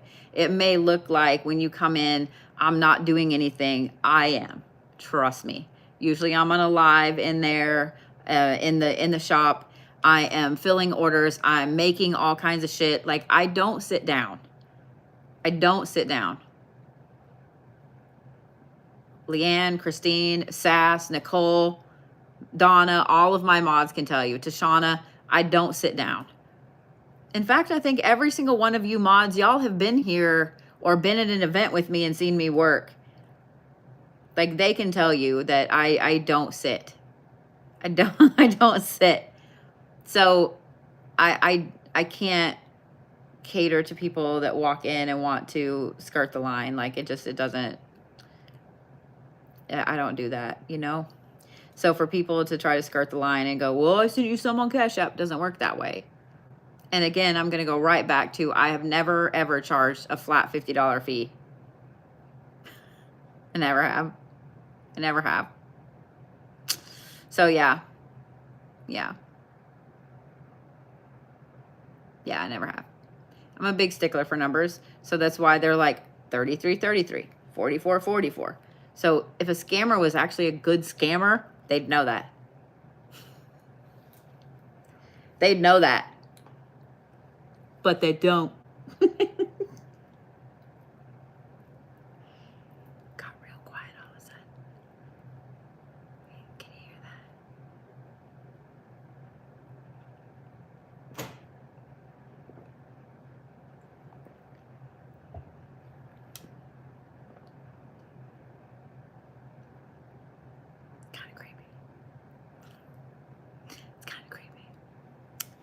All right. Ready, Miss Minnie? So, grace and generosity, adaptability, connectivity, and the divine feminine. And like I said, it goes 3, 6, 3, 6. So I know you said you needed directions, and this is going to sound weird when I say it, but I'm going to wrap it all back around. Okay. So like, hang on. Okay. This is a dance. So 3, 6, 3, 6, 3, 6, 3, 6. Do you see what I mean? 3, 6, 3, 6. This is a dance. So what I would love for you to do, because I think this will help you more than you realize, is I want you to think of a dance that you are familiar with. Either one you grew up doing, one you have learned as an adult, whatever it is. Damn.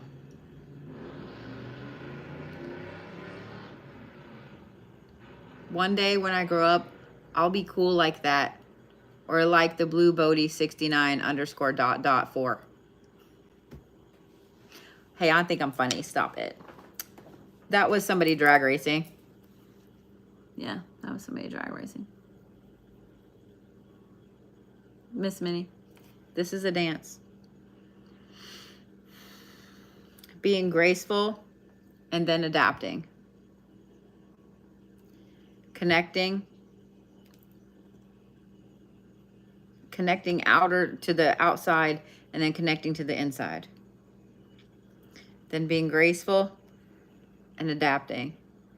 Connecting to the outside, connecting to the inside. You see what I mean?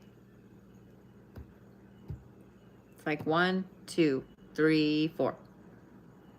And I don't know if you ever played music or anything and you had to count time, you know, 1, 1, 2, 2, 3, 3, 4, 4. 1, 2, 3, 4, 2, 2, 3, 4, 3, 2, 3, 4, like that. This is a dance. I think you've actually been doing this for a while. You've been doing this dance for a little bit. And I don't think anybody told you that it was a dance. They didn't tell you that it was choreographed. It had an ebb and a flow to it and a beat. By realizing that this is a dance, that it's a step forward and a step back and a step forward and a step back. When I say a step back, I don't mean physically. I don't mean like sinking back down a level. I don't mean that. I just mean it's like two-stepping, you know, like two. It's like that. But there's 4 aspects to this. Be graceful and be generous and give back to the universe. Even if it's just blessing somebody by buying them a coffee. Letting them go in front of you in line.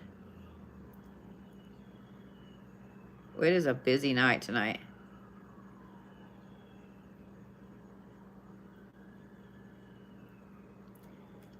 Be graceful, be generous. Then adapt to the situation. Connect to the things on the outside, then connect to you. Then do it again the next day. Be graceful and generous. And then just adapt, go with the flow. And connect to the outside and connect to the inside. Do you see what I'm saying? This is literally an ebb and a flow.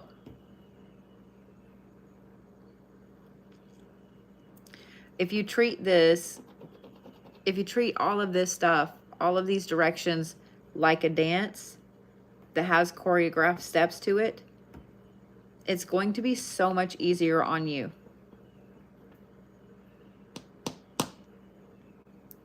Does that make sense?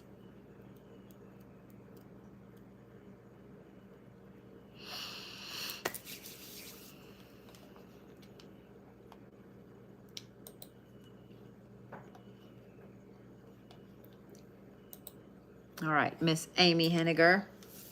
You ready?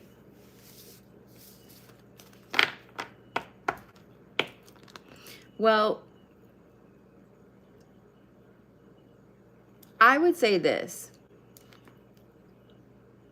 start off with being graceful and being generous. Let somebody go in front of you in line. Buy someone a coffee or pay for someone's lunch or something like that. And then see where the day takes you. Tomorrow's Sunday. I don't know if you have to work or not, but it'd be a good thing to go out and explore. Go be gracious, go be generous, go hang out, go see how big the world is, and then come back and reconnect with you. Does that make sense?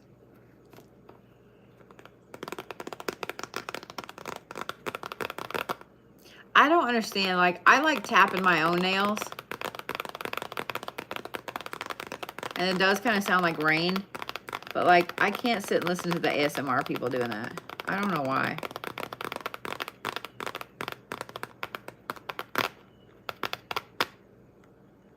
I'm just saying, Miss Minnie, tomorrow's a great day to try that out. Thank you, Tabitha. Like, I like doing it when I'm bored. Does that make sense? All right, Miss Amy.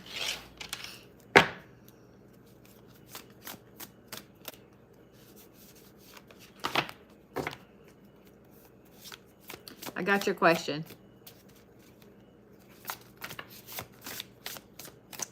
I appreciate you too, sweetheart. How have you been doing? How is life treating you? Aside from needing directions.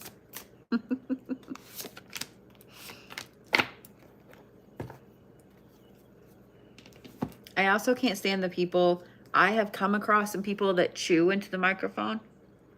Like, I have a problem. I think this is why it bothered me so bad, that one person saying that to me about eating on my live. Because my dad instilled a very, very deep, like, rule of you don't eat with your mouth open. I can't handle hearing people smack their food or their gum or anything. So when I come across a live and somebody's in there like, no ma'am. No ma'am. I'm not gonna do it. Life is stuck. Gotcha. So you're on a plateau. Gotcha. I don't know, Salty. It's probably both, to be honest.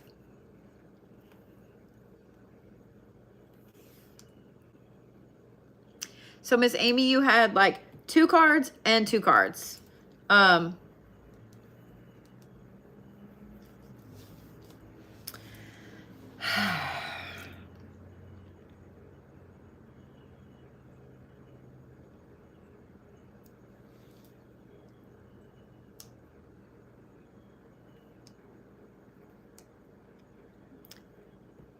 I'm not going to say the question that you ask out loud, okay?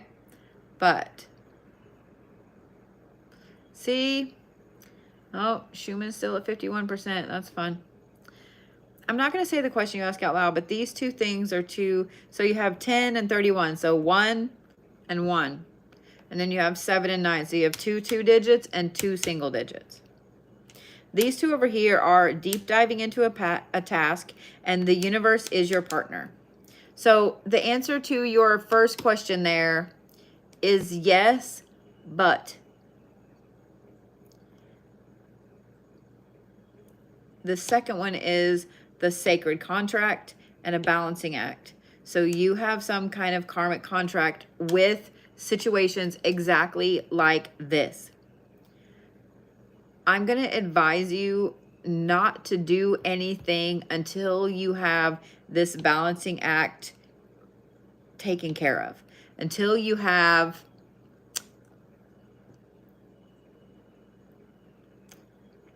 let's go back to this. The universe is your partner.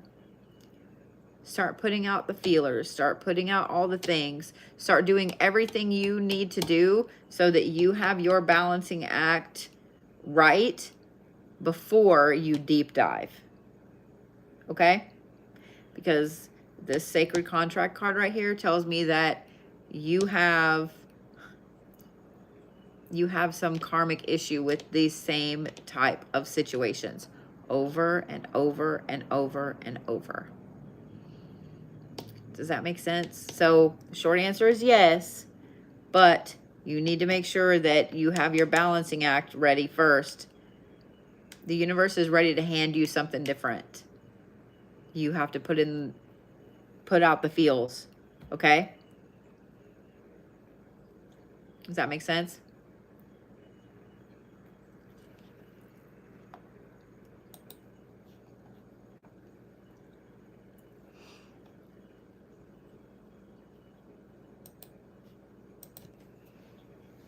All right, Brandon, you ready?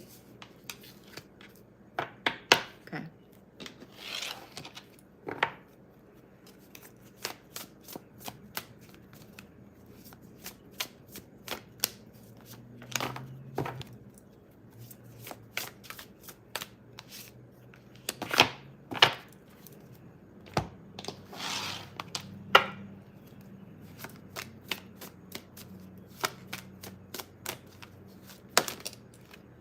All right then. Fell out the bottom.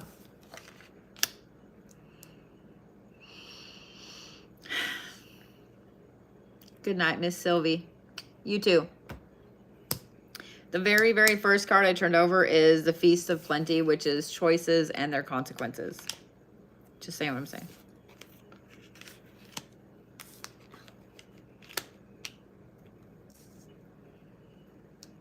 Let me just say growth is fun. Growth is fun. Because next, as I yawn again, next you have the wall and obstacles. Then you have a tidy house, which is clarity and organization. And these two came out together. So the clarity came underneath the obstacles. And then I pulled another thing of kind of where it is you're going. And this is the Morgan Le Fay card, which is growth and atonement and deceit.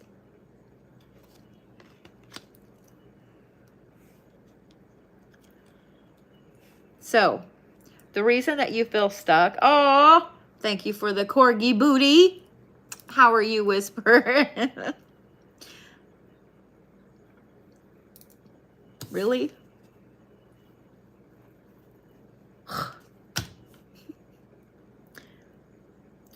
The reason that you're stuck is because of the choices you've made that have gotten you here. Hey, Alvin, how are you? Now, I don't mean like your entire life choices have gotten you where you are. They have, but that's not what I'm saying.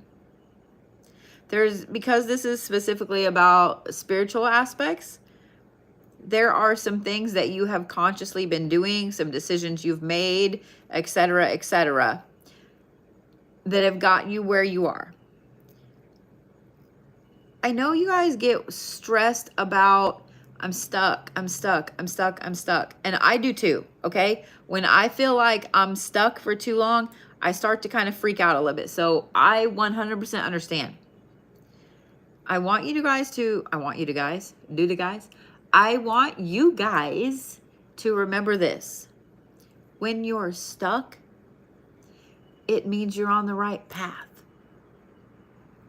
When you're stuck, it means you're growing. When you're stuck, it means you've been doing the things. When you're stuck, it means there are more things to come. It's those people that are like, oh no, I'm great. I don't need any more protections. I'm always protected. No, you're not. No, you're not. The people that say that they've never ever grown, they've never done anything, they don't have those plateaus, you're not growing.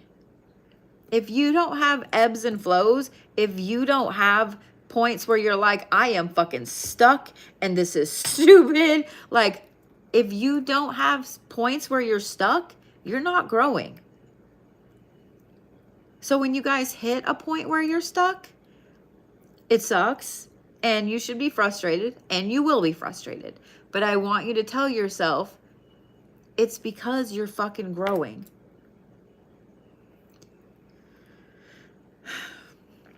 So the reason you're stuck is because of some conscious efforts that you've been making to level yourself up. Now, the wall, the obstacles card is a little interesting because that is a wall. That is a stop on purpose. It's not just a plateau. It's a, you just came up to a fucking 200-foot tall brick wall and you can't go through it and you can't find the door. So here's, I want you to envision this, okay? This wall that you just came up to is super high. You can't see the top of it. You can't see over it. You can't see the door. But what you can see all around it is a whole bunch of fucking debris. Just dead plants and wood and rocks and etc. Just debris, right?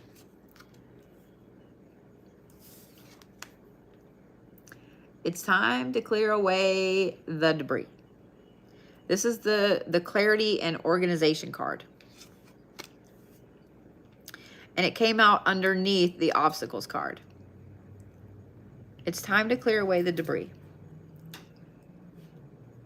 And what I mean by that is to go back and look at the choices.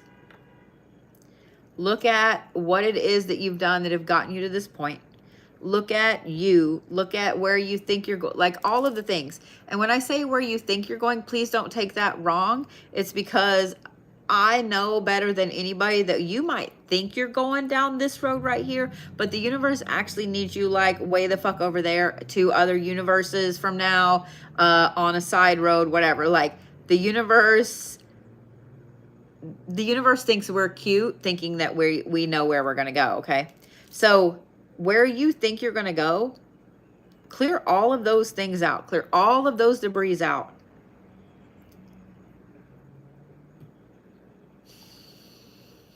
Once you remove all of that debris from the base of that wall, you're going to find the bridge. You're going to find the door. You're going to find the window. You're going to find whatever it is that you need to find to move on the other side of that wall. Because this Morgan Le Fay card right here is growth, atonement, and deceit. And with all of these cards and what you ask, this is growth, okay? You're stuck right now. All you got to do is just clear out the shit little debris around the wall, and it's on like Donkey Kong. Okay? That makes sense, Brandon?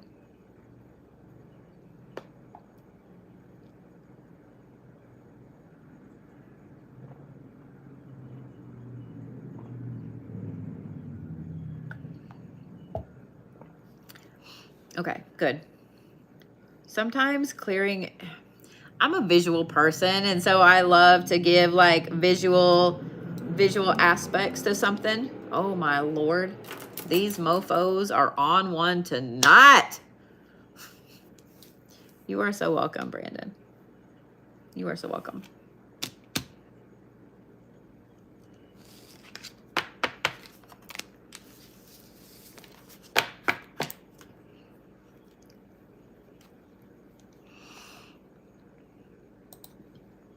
Good. I'm glad that the visual aspect of that helps out. I can't find my mouse. There it is. I'm just going down my list in alphabetical order. So Miss Christine Carver is next.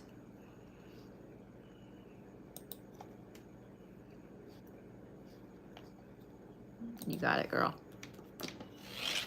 I did. They are sitting in there with my makeup. I wore them, was it yesterday? Yesterday or the day before?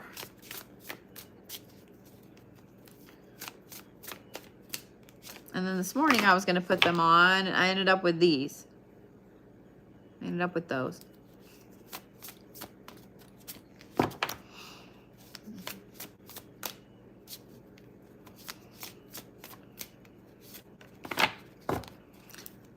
So these are my last few.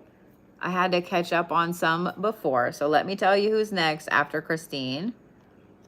After Christine is Patricia, Perla, Rania. I'm saying that wrong. Rebecca R, Robbie, Sherry, and Samantha.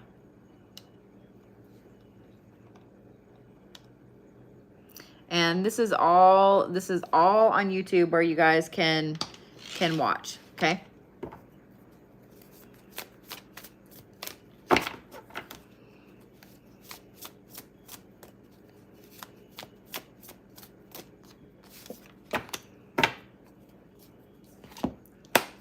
Ready?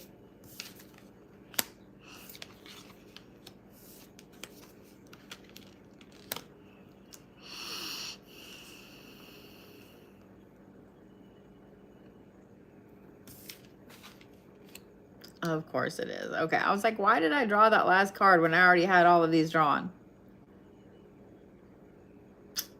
You start off with the caterpillar, which is opportunity. And then you have two cards that came out together. The top one is the whale song and resonating. And then you have the galactic mushroom, the divine maintenance, the divine maintenance. Thank you, Miss Autumn. Right back at you, Sweet Pea. I love that you popped in alive to tell people that. And then you have gathering around, the power of community. Then you have the spirit of the river, which is movement toward adventure. Miss Christine, you have a very interesting opportunity, a very interesting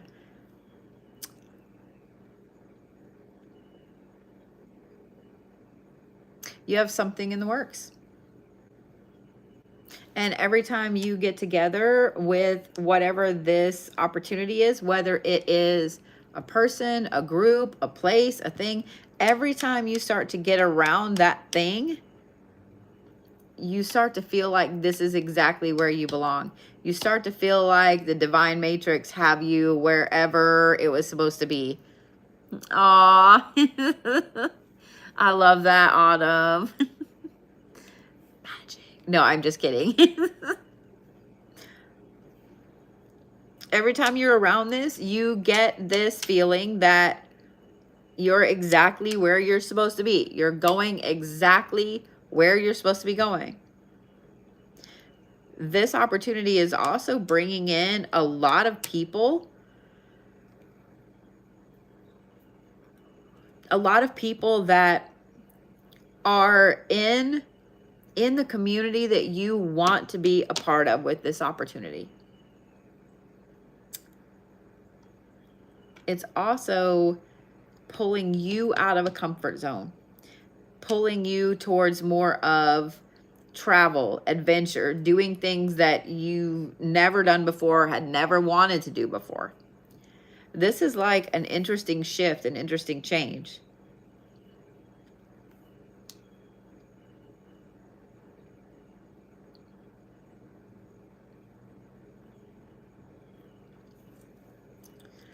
And the thing is, this is like a cycle. It's like going upstairs like this.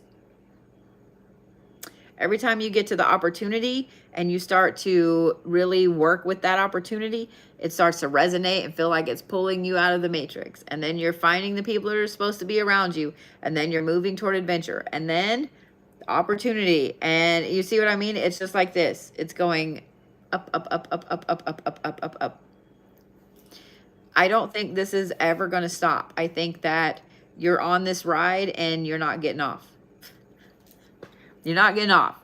Nobody's at the train station to let you off. No one can let your little thing up. You just get to ride this fucking train until the universe says different.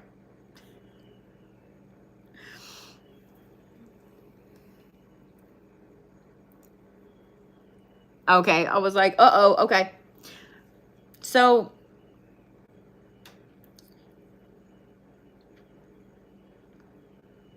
I don't know what the opportunity is, but I do love everything that goes with that opportunity. I really do. Nothing in here is bad. Everything in here is it resonating with you. you being connected, you being able to find the people that are supposed to be around you, and you moving toward adventure and then starting all over again. Thank you, Miss Christine. I think that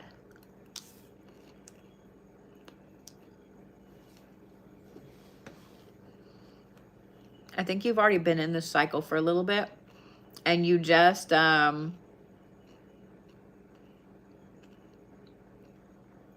somebody's pretending to be Christine.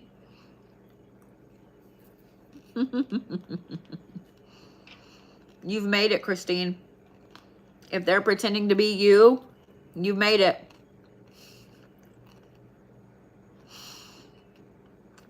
Just saying.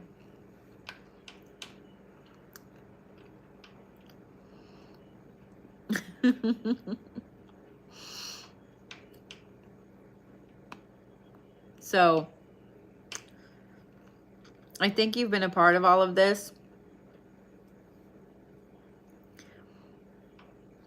I think you've been a part of all of this, and it's just going to continue. It's just going to continue. The adventure aspect is going to get stronger. The power of the community of people pulling around you is going to get bigger. You seeing the matrix for what it is going to get stronger. Things resonating with you is going to get stronger. I love that Frank is, you know, doesn't hate that you come down here every now and then.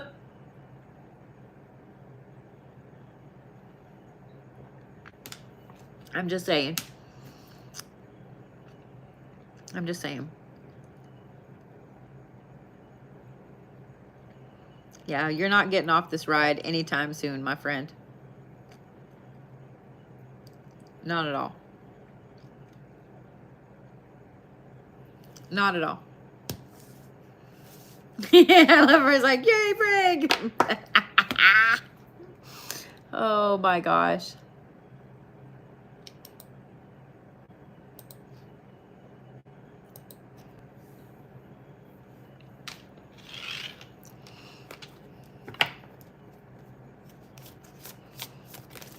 Hey, Miss Kelley, yeah. How are you? Hey, Miss Perla, you ready? Aw, thank you guys. Okay. You got it. I really thought that was falling in the floor.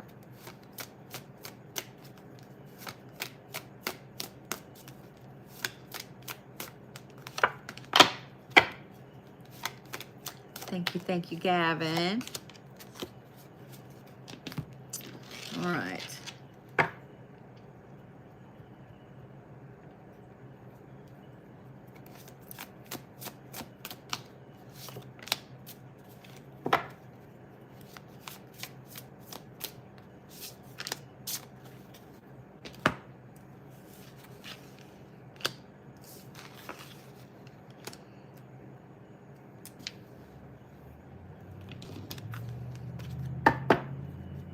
So on your side over here is Danu and the Mother of Creation, which is motherhood, it's creation, it's ferocity. And on his side over here, you have the Poet of Avalon, which is fame and stagnation and pride.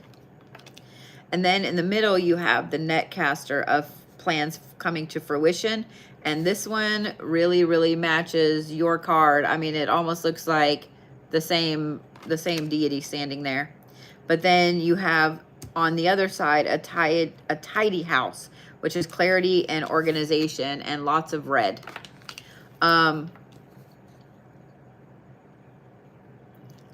These are two completely, like, y'all are going in such opposite ways. This is the Temple of My Body card that I just drew. You two are going in such different ways. You are all about protecting you, protecting your future, protecting your kids, and striving for something better. He right now is all about fame and that Temple of My Body card tells me that, in particular, he is about how he looks to everybody else. I'm just going to say this. I don't think that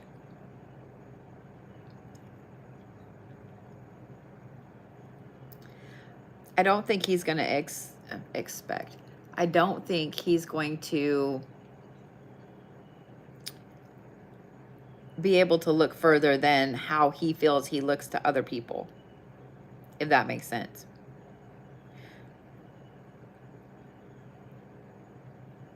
So here's the problem with that. That can be a very, very dangerous thing, especially in a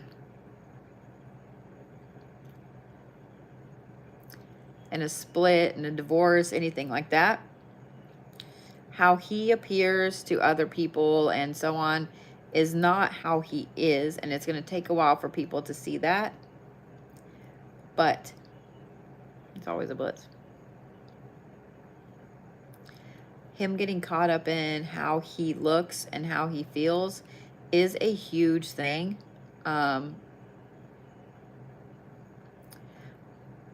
I don't know how old everybody is that's involved, but you're going to have to continue to be the protector.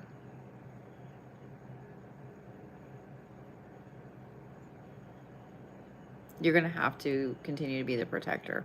You're going to have to continue to be, you have to be the adult.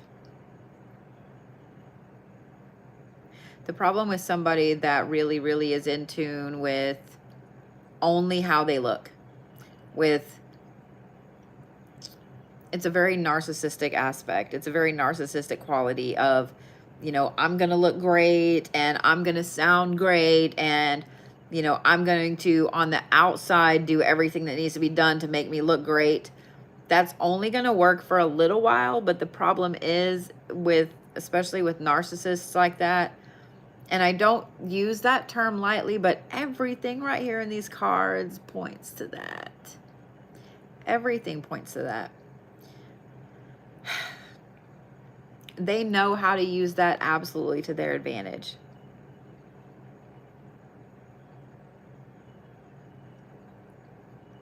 Be really careful. Be really careful, because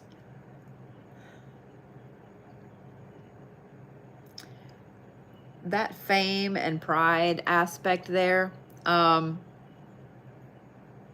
fact that there's a lot of red in that side and green in your side. Green is healing and analytical. Red, I almost said green. Red is action and anger and passion. Red can be a good thing, but I don't think in this case it is. I think that he's using that anger and that passion to drive whatever it is he's doing, as far as working out, putting out his narrative to everybody else. I don't know the situation. I'm just reading like the little bit that you put on there.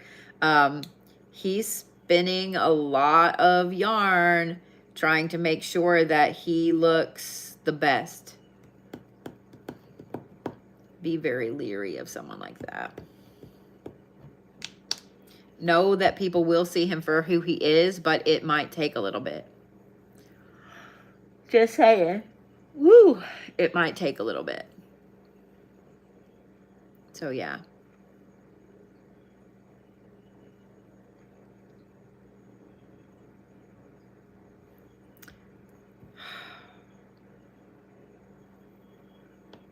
What I do love, though, is yours is number 42, which is the answer to the universe, according to the Hitchhiker's Guide to the Galaxy. Just saying what I'm saying. Be very careful. Okay?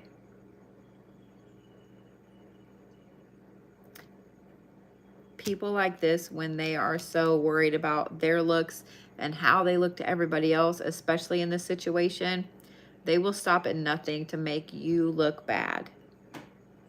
So record everything, do everything in writing, like make sure you have all of that stuff just in case. Just in case, okay? and be safe, okay?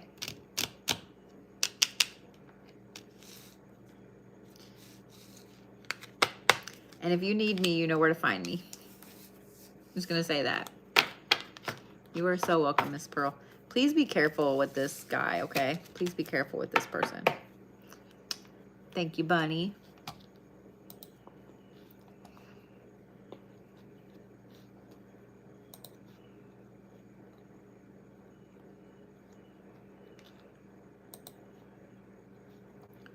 That was weird.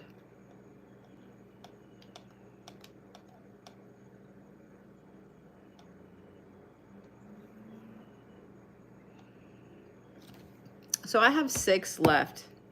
I'm gonna finish these tomorrow because I'm getting to the point that it's taken me a little longer to pull everything from them. It's been a long day and I'm fucking exhausted. So Patricia, Miss Rainia, Rebecca R, Robbie, Sherry, and Samantha. Yeah. My brain's doing the crashy crash. So yeah, my brain's doing the crashy crash. Oh, I was like, wait, Rebecca, like I already did that, Rebecca. There's 2 Rebeccas. Okay, woo. I was like, oh, Lord. Oh, Lord. But I'll get on and finish these guys tomorrow. Before I go get Allie's cake and we do some party things or whatever. So yeah, I will get on and finish these tomorrow. I want to make sure that you guys, because some of you guys have some heavy questions, and I want to make sure that I'm giving you the information you need, that I'm helping you instead of just not wording it correctly.